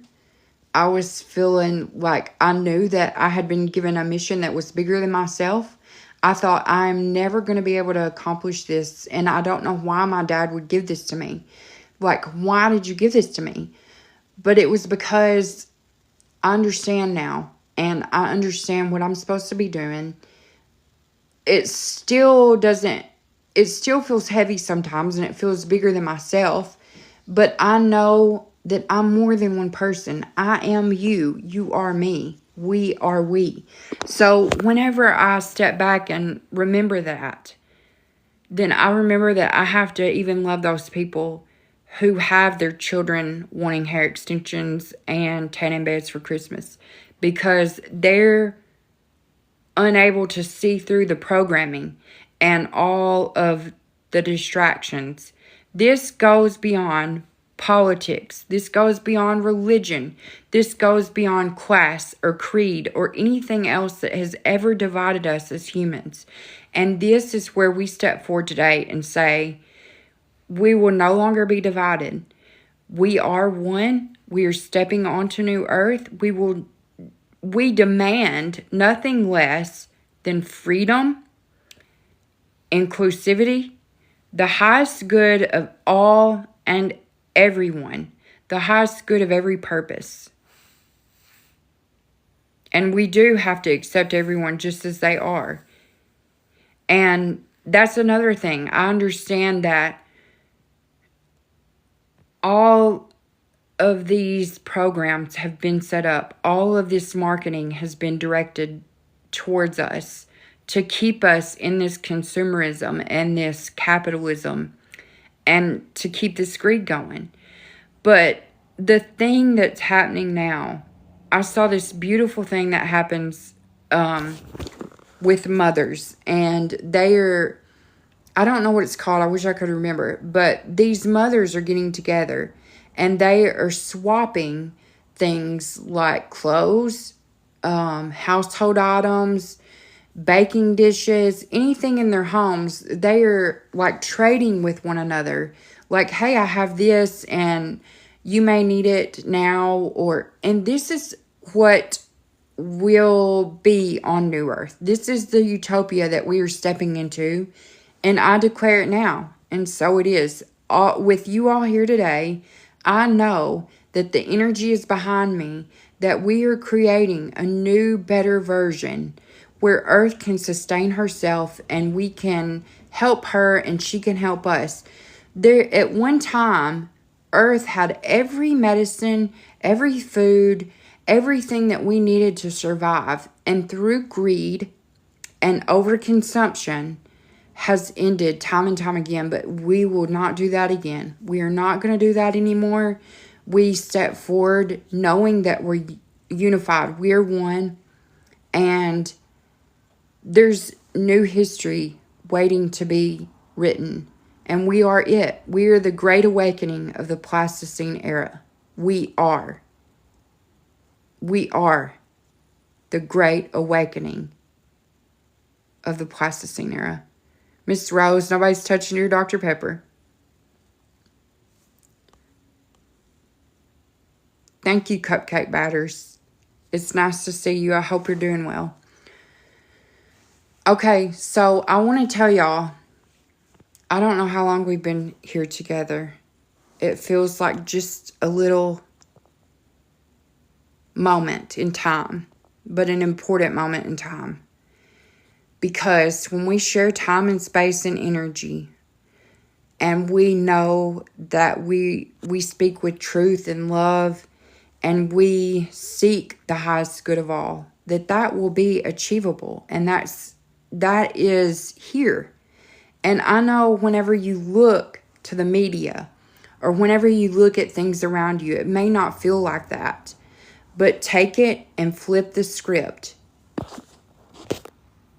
We're going to be the next Bible being written. In a way, yes, because religion no longer serves us. The same stories, like I had this revelation that all religious texts and almost every philosophy that I dove into was the retelling of the same story with different characters. And it's the story of this. And so there's a new story waiting to be told, and it consists of new traditions, new celebrations, new coming together. So if y'all have ideas about that, let me know what that looks like to you. What does your new earth look like? What does the utopia of peace and love, can it exist? Yes, it does. It's already here. And in my world, I see small little changes continuously happening, and they happen in small little forms that may not seem big at the moment. No more money, no more greed. We all share, and this can happen if you're willing to know it can. We beliefs no longer serve us. Look, we know things, and then there are things that we have to believe. We don't have to believe anything anymore. We want peace. We want love. We want unity. We want all of these things for humanity, right? Well, today, I speak that.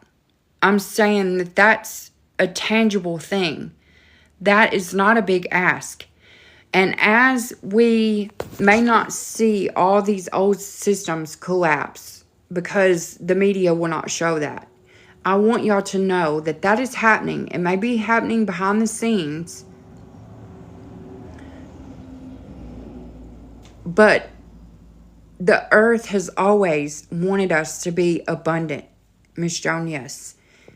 She has always wanted us to be abundant in health, in wealth, in knowledge, in everything.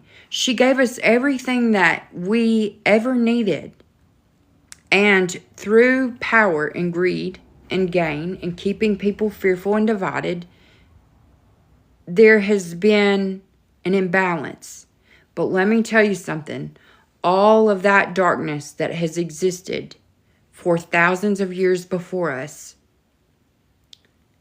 was put there so all of the light that is about to shine can burn as bright as it is going to.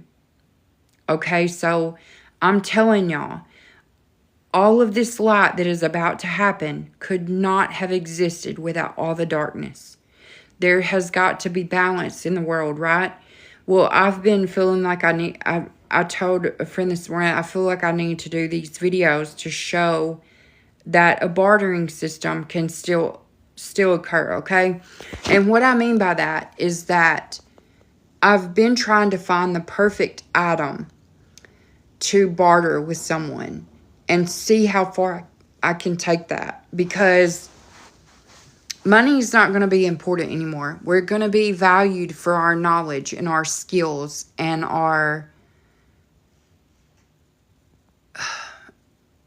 the things that we can offer to people.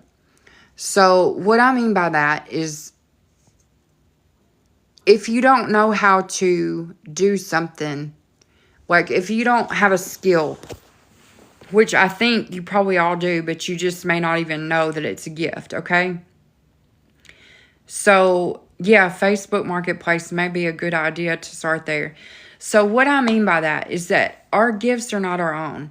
We're meant to share those with other people. And I've had a hard time understanding what my gift is, because I've always enjoyed painting, but I'm mediocre. I'm average. And I've always enjoyed carving, but again, I'm mediocre and average. So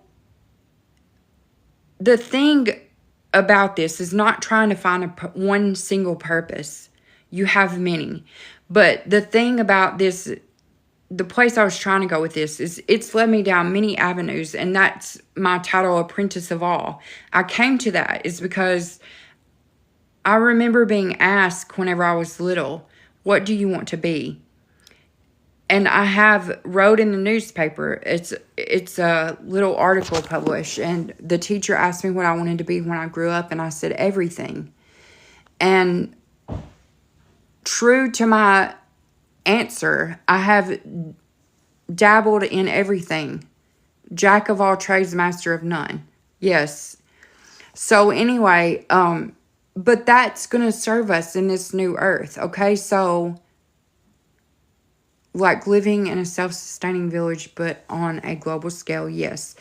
So one of the things that I was shown, and this is interesting because I've not said this, because since I have seen a prophet that uses his prophecy for profit, so be careful about how people label themselves, okay? I'm going to tell you right now, I haven't said this because it was a shared vision that I had with this so-called prophet. And one of the things that I was shown is the split, the new earth. There's a split, and then new earth emerges. And there's everything is brand new again. And then there's even this flag. It's got 5 golden stars and a golden earth in the center. And it's like where people live together in complete harmony and peace and love, and they share their knowledge, their gifts, their talents with each other, because that's how the earth always wanted it to be.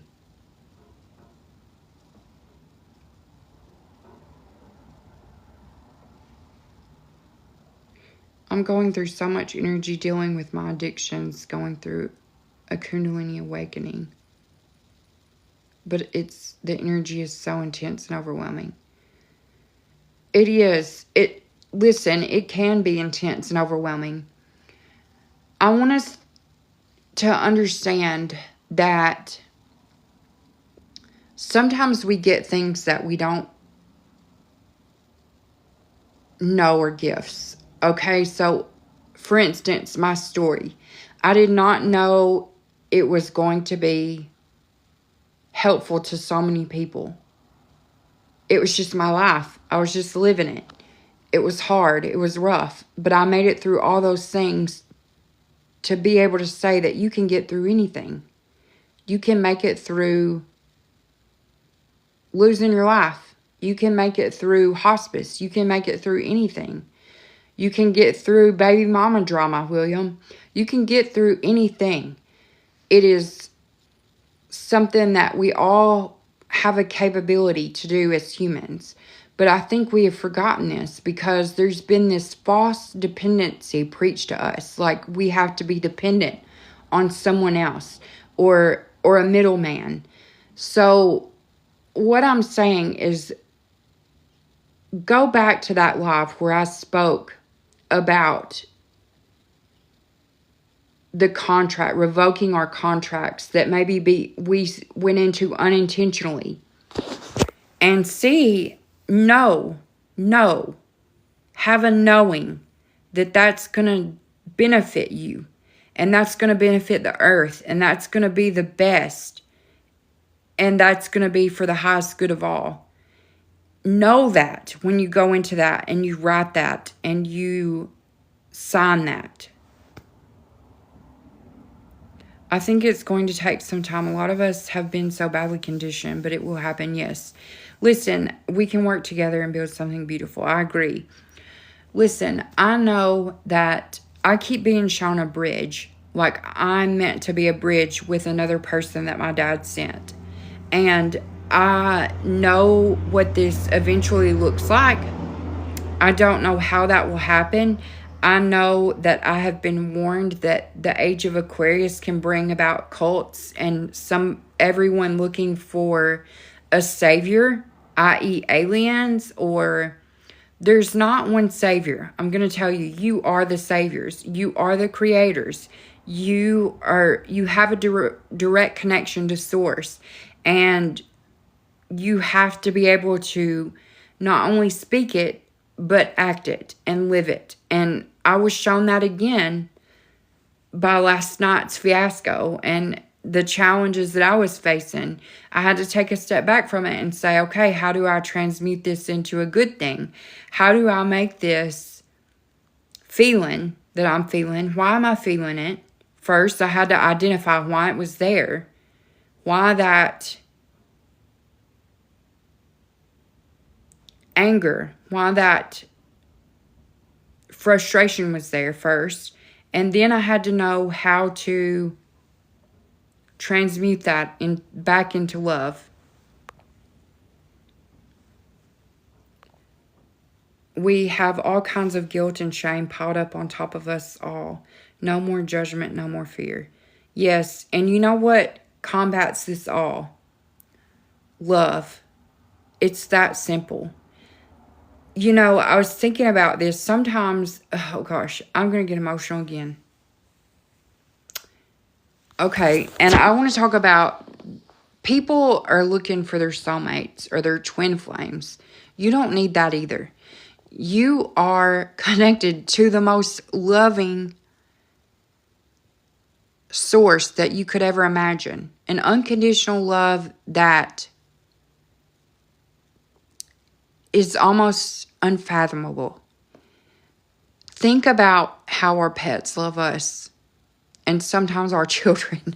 Sometimes I say that with a raging toddler and a teenager, okay? Because they loved me unconditionally at one point, but now there's so many conditions that I just have to laugh at it. Okay, so let me tell you this.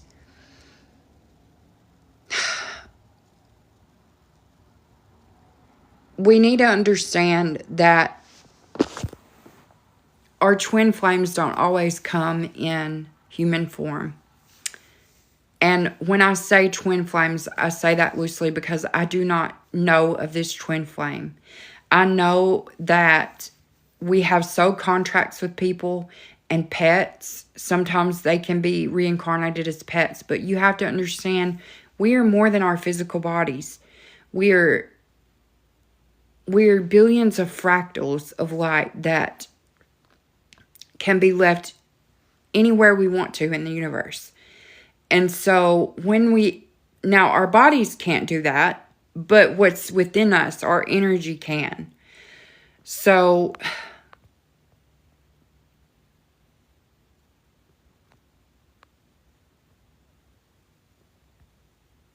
cults of politics, religion, wellness, economics, and money. Yes. So that's another thing that I'm shown. Yes, that's right, Sienna. You're spot on there. Because one of the things that my dad showed me, too, whenever I passed away, he said, you know, you have to change all these. He gave me a list of things to change. And he said that this movement would go beyond all of those things that were already instilled in us. Now, my dad was, I have to tell you all a little bit about my dad because he was a very simple man. He was born in a family of 11. He was illiterate. He couldn't read or write for most of his life. But he was one of the most intelligent people. He was uneducated, but he was intelligent. He was deep. He was philosophical. And he said so such deep things without even trying. They just came to him. And so sometimes I wish I had that ability to just put it simply. And sometimes I ask him for help. I'm like, just help me say it the way that you would. And so sometimes I'll get, these weird sayings like, I don't know, y'all have all heard Southern sayings, like they're just bizarre, and they are like Yogi Berra quotes that are complete oxymorons, but there's depth and gravity there that's just waiting to be discovered. So I think, whenever he gives me messages and he pushes me, and sometimes I write them as poems and I share those, but the fact is sometimes we look to the most educated people to educate us, and sometimes it's just the old man who can't read or write but can do so many other things. Like he was a carpenter by trade, and he was a mathematical genius. He could figure out any problem in his head, and I just know that the love that he showed to me and the love that he gave me transformed my life, and it defied every odd, and it came back even when he wasn't here. He helped me, and he reminded me that tough times don't last, but tough people do. So, and he also let me know that I was too stubborn to die. So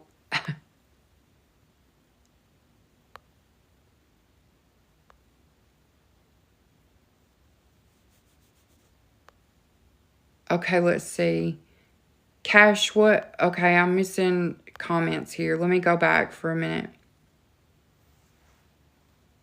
You can't vape anymore. It made you so sick. I was purging for 2 days. Well, then leave it.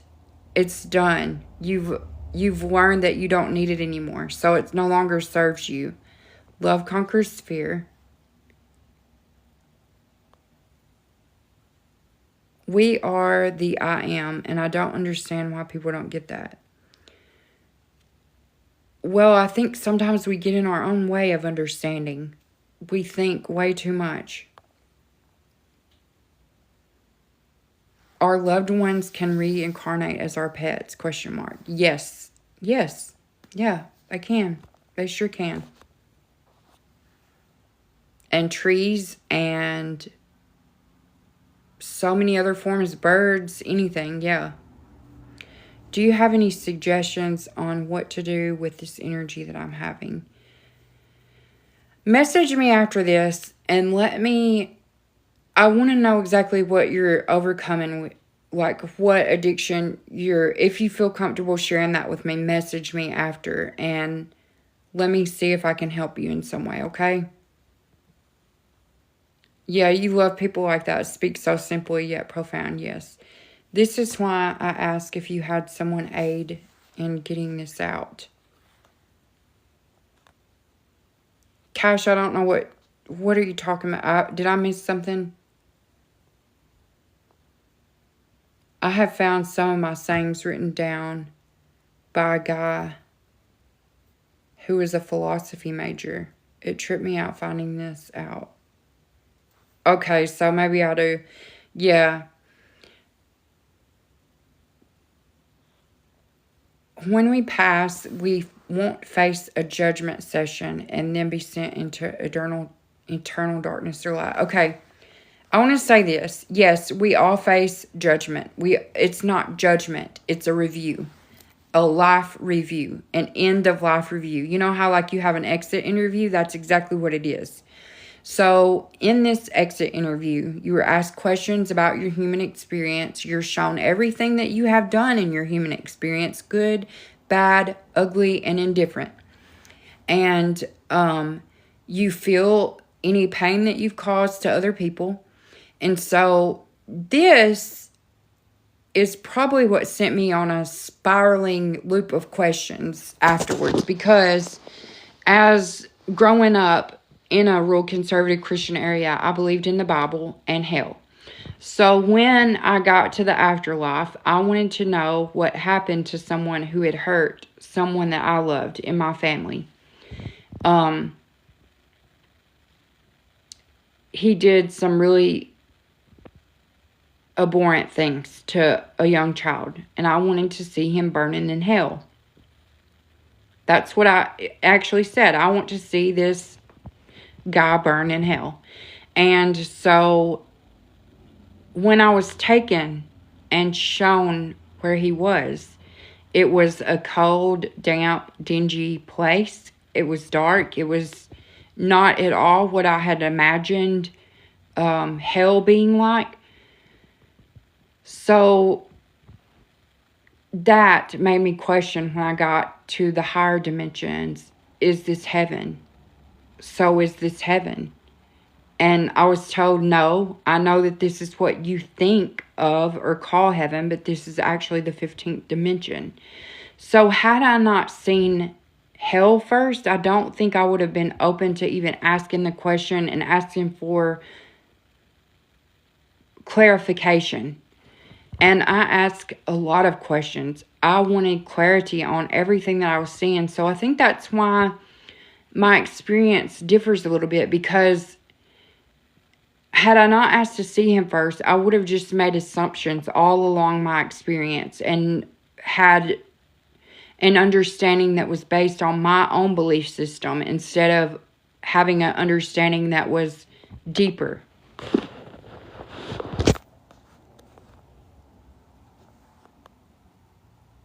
Review. Thank you. Yes, I had to say it that way because it's not a judgment, is it? And y'all, I know as humans we have labeled everything, and that's why it makes it so difficult to articulate into words what the experience was, because sometimes there are no words. But I try to choose carefully the words that I'm sharing, because I know that everything I say could be mistranslated. Okay, so this guy was in a type of hell. No.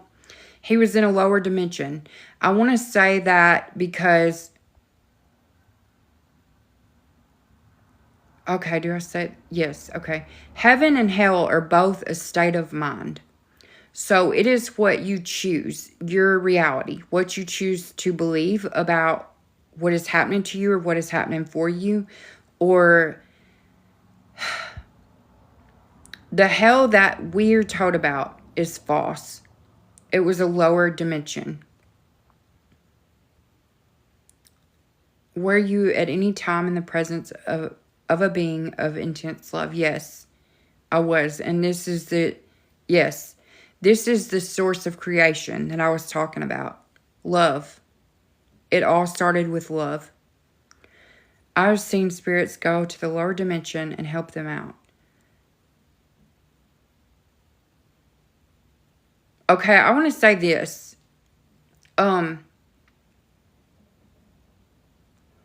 Spirits or energies or whatever you want to call them, what term works for you to call it that. I want to say this. If they've had a life review and they have... Okay, so I don't want to say judgment. How do I say this? The word, okay. We all have a life review. This man who had hurt and harmed a child, I was shown that he felt everything that he did to that child intensified in a way that feeling was every good and bad thing, which I can't say that either.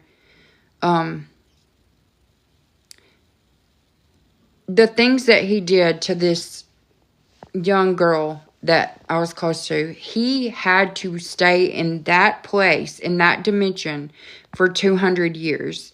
Nothing could help him out of that. Nothing could make him go higher or lower. He was stuck there in that dimension until he had served out a sentence, so to speak. I think that's the only way I can describe it. So you have to, everyone has a review, and everyone will either be allowed to go to higher dimensions, or they will have a chance to repeat a lesson that they did not learn.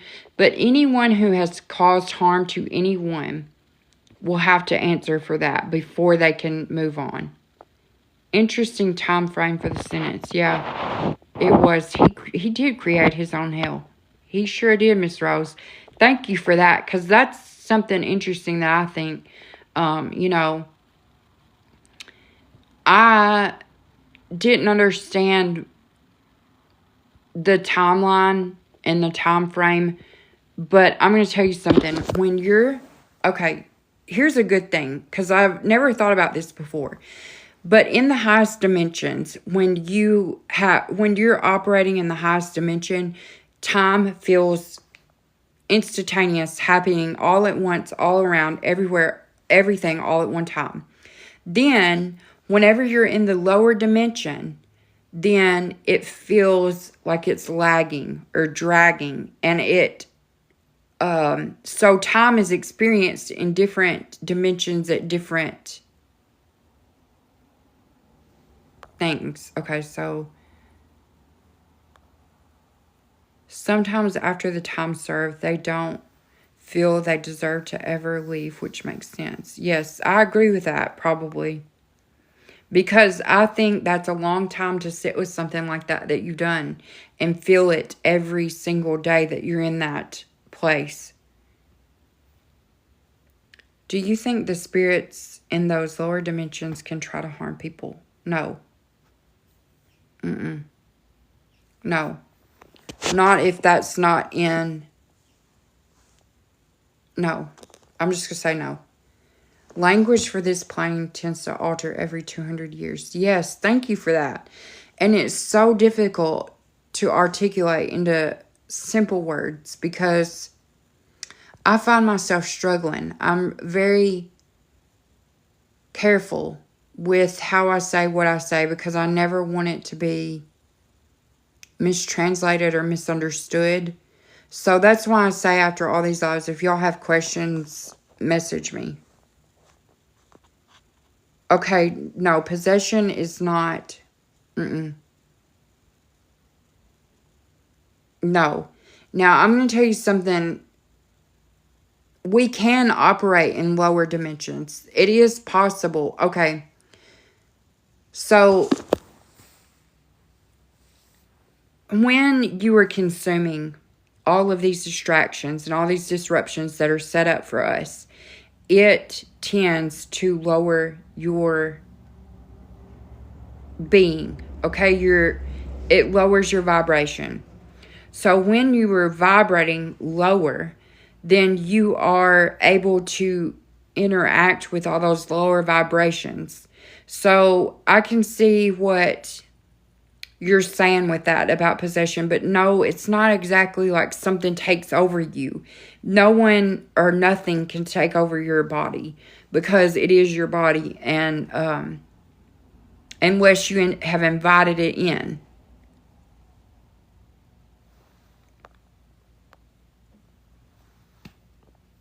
It would be awesome to sit and have a coffee with you.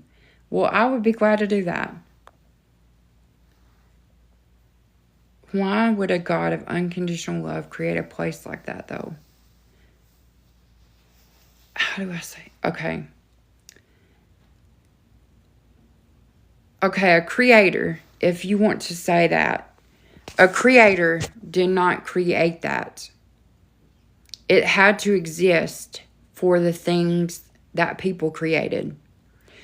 When that first collective moved away from source, it created another atmosphere, another world, another dimension.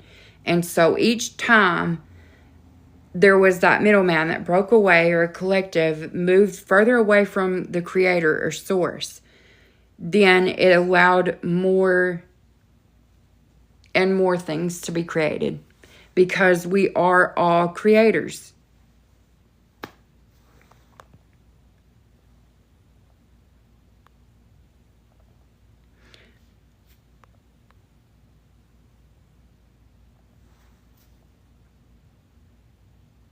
Lifing. Yeah.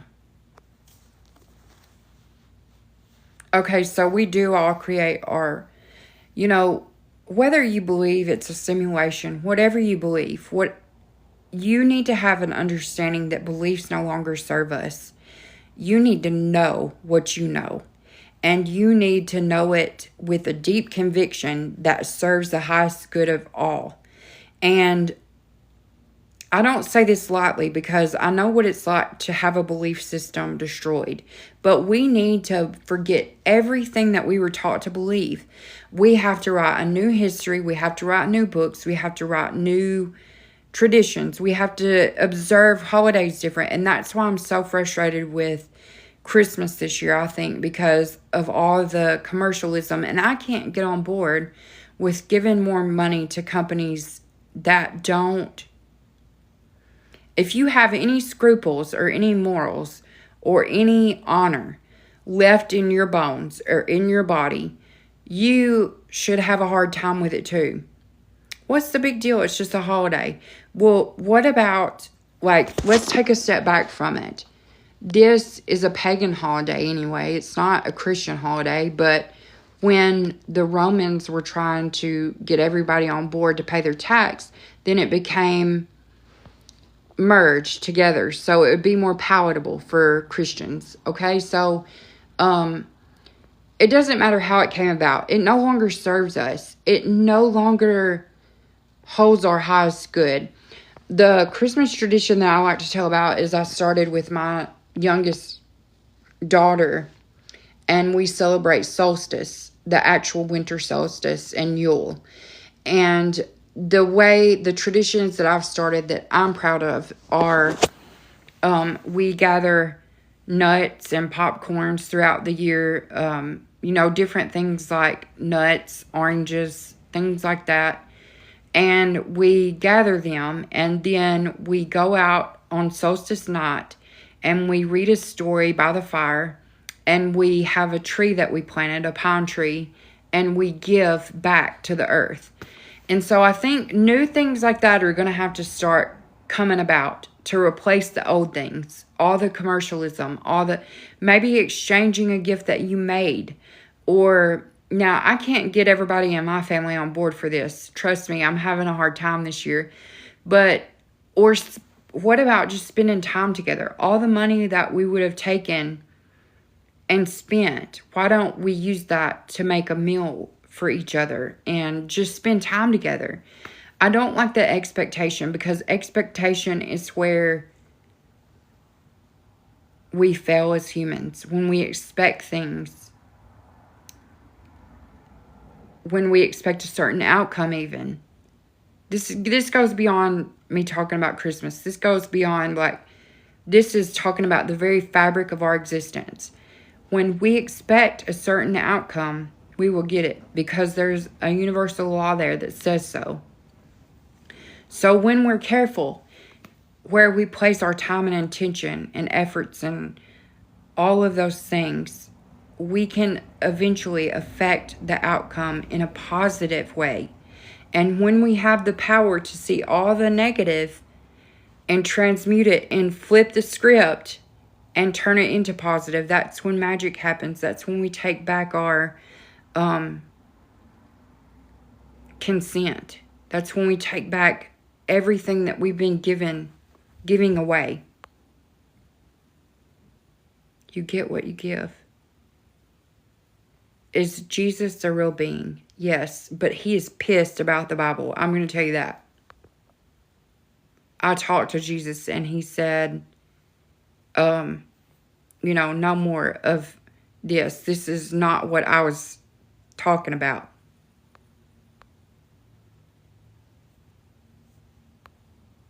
I made a planner with these traditions and recipe activity for each solstice. I love that. Will you share that with me, Sienna? I would love to see. Be the gift. Your presence is present. Look, the year after I died, Christmas was really different because everyone truly felt like my presence was a gift. Like they were truly grateful that they could just spend time with me. And since that, each year has just been, they've expected now I'm here. I'm okay. Now it's time to get back to the old ways, and I'm not going back. I'm not reverting. I'm not regressing. I'm going to be that person that disrupts the flow of everything, I think. And not in a negative way, but just so that they understand what the true meaning of life is. And it's not just, I'm not trying to be selfish and take something away from them. I'm trying to give them the gift of life, of what it is to be alive.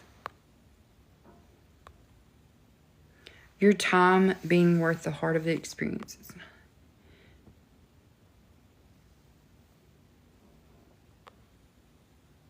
Olive is about to wake up, Miss Rose. Thank you for that. She should be waking up.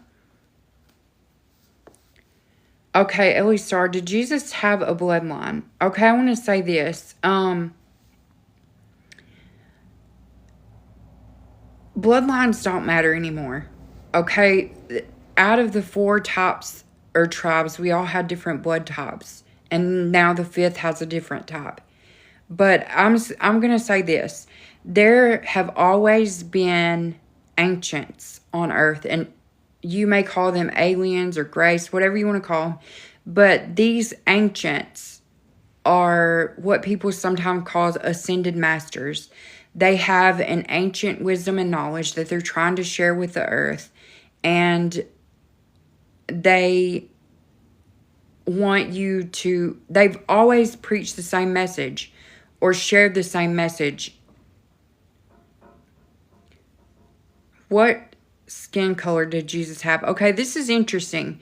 I want you to know that in energetic form, when I saw my dad, I didn't see his physical body, but I felt his energy. I knew he was present. With Jesus, I specifically asked to see Jesus. And he is not the white, blue-eyed Jesus that was hanging up in my Meemaw's house. He was dark brown. Jesus was a real historical figure. So was Buddha, so was Sardis, so was Mary, so was, you can name 1,000. There have been thousands. Plato, Nostradamus, they are all of the same. They are ancients. They have ancient wisdom and knowledge. They have a direct connection to the creator source. And that is why, so is Krishna. Yes, thank you. And so there are, I was shown thousands of ascended masters, and I don't even know who some of them were. That's because their messages weren't told again and again.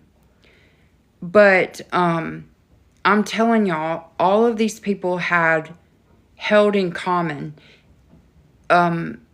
ancient wisdom and knowledge, and they were sent here as reincarnations on earth, not to be sacrificed, not to be misused or profited from. They never wanted to be followed. They always just had a simple story and a message to share. And it was simply this: consume less, connect more. Love yourself as much as you love others, and love others as much as you love yourself. And react out of love. Act in love and react out of love.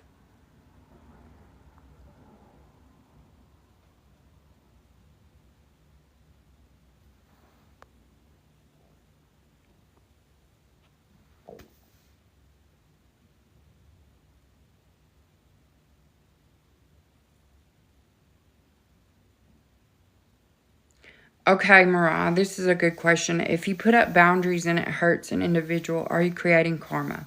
No.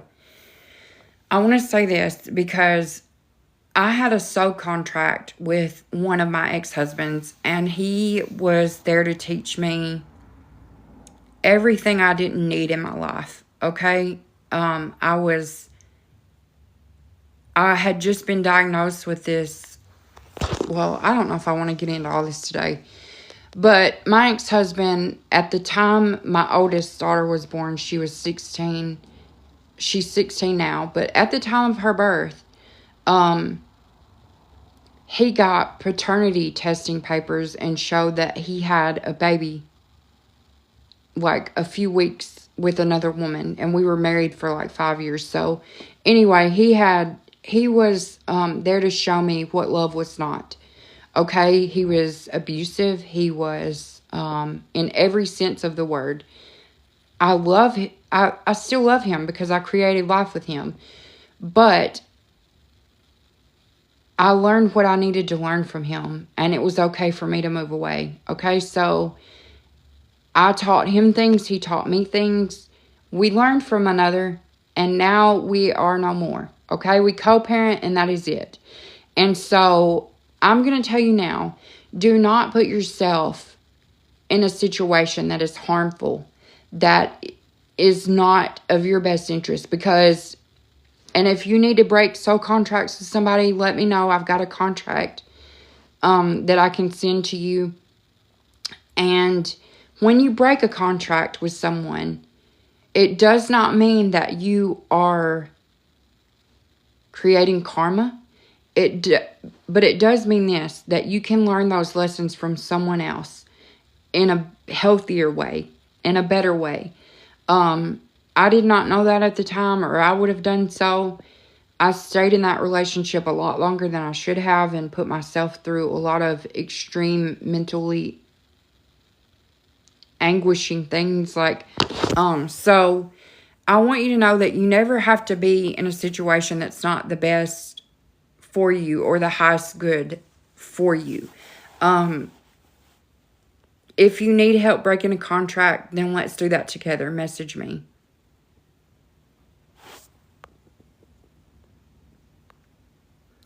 Okay, Cody. If you're just getting here, I will upload this entire live onto my YouTube channel. You can go to my TikTok page and click on my YouTube and it'll be there. So you can hear my story through any of those channels if you feel like taking the time to do that.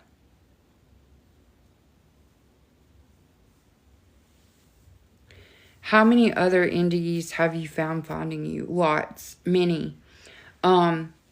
This is like, I don't know if y'all have heard about the GATE program, that all these people are coming together, figuring out they had these weird childhood experiences. But I was in this program too.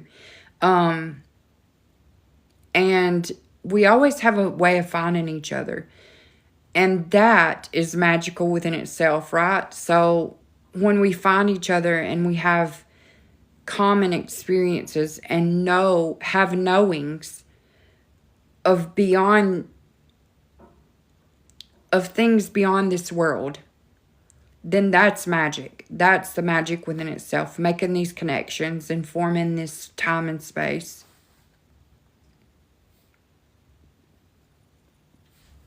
Okay, y'all, I think I'm going to about wrap this up. I've got so many more people joining in, but if you're just joining, you can catch this entire live. I'll post it later to my YouTube channel. I try to upload all the lives on my YouTube channel. And I have some other things there that are older that y'all might be interested in. But I just want to thank y'all all for sharing your time, because that is a gift to me, and I really appreciate that. I thank y'all for sharing time and space with me today, and I hope y'all all can take a little bit of light and love with you today. And remember that you have the power to flip the script, okay? So turn those negatives into positives. Turn all of the frustrating things into things that we can make happy. Cash, it's on my, if you go to my TikTok, then the YouTube will be linked on there. But it's Apprentice of All, Erica Smith, so you can check that out. Okay, I love y'all. Y'all are all worthy of healing and love. Love yourself. Offer yourself yourself the same amount of love and compassion that you offer so freely to other people. If y'all have any questions about anything I said today, message me. There's no subscription fees for me. I do this totally because I have a story to share. That's it. That's all. And a mission. And I'm on a mission, and y'all know it. I love y'all. Have a good day. I'll see y'all soon, okay? Love y'all. Bye.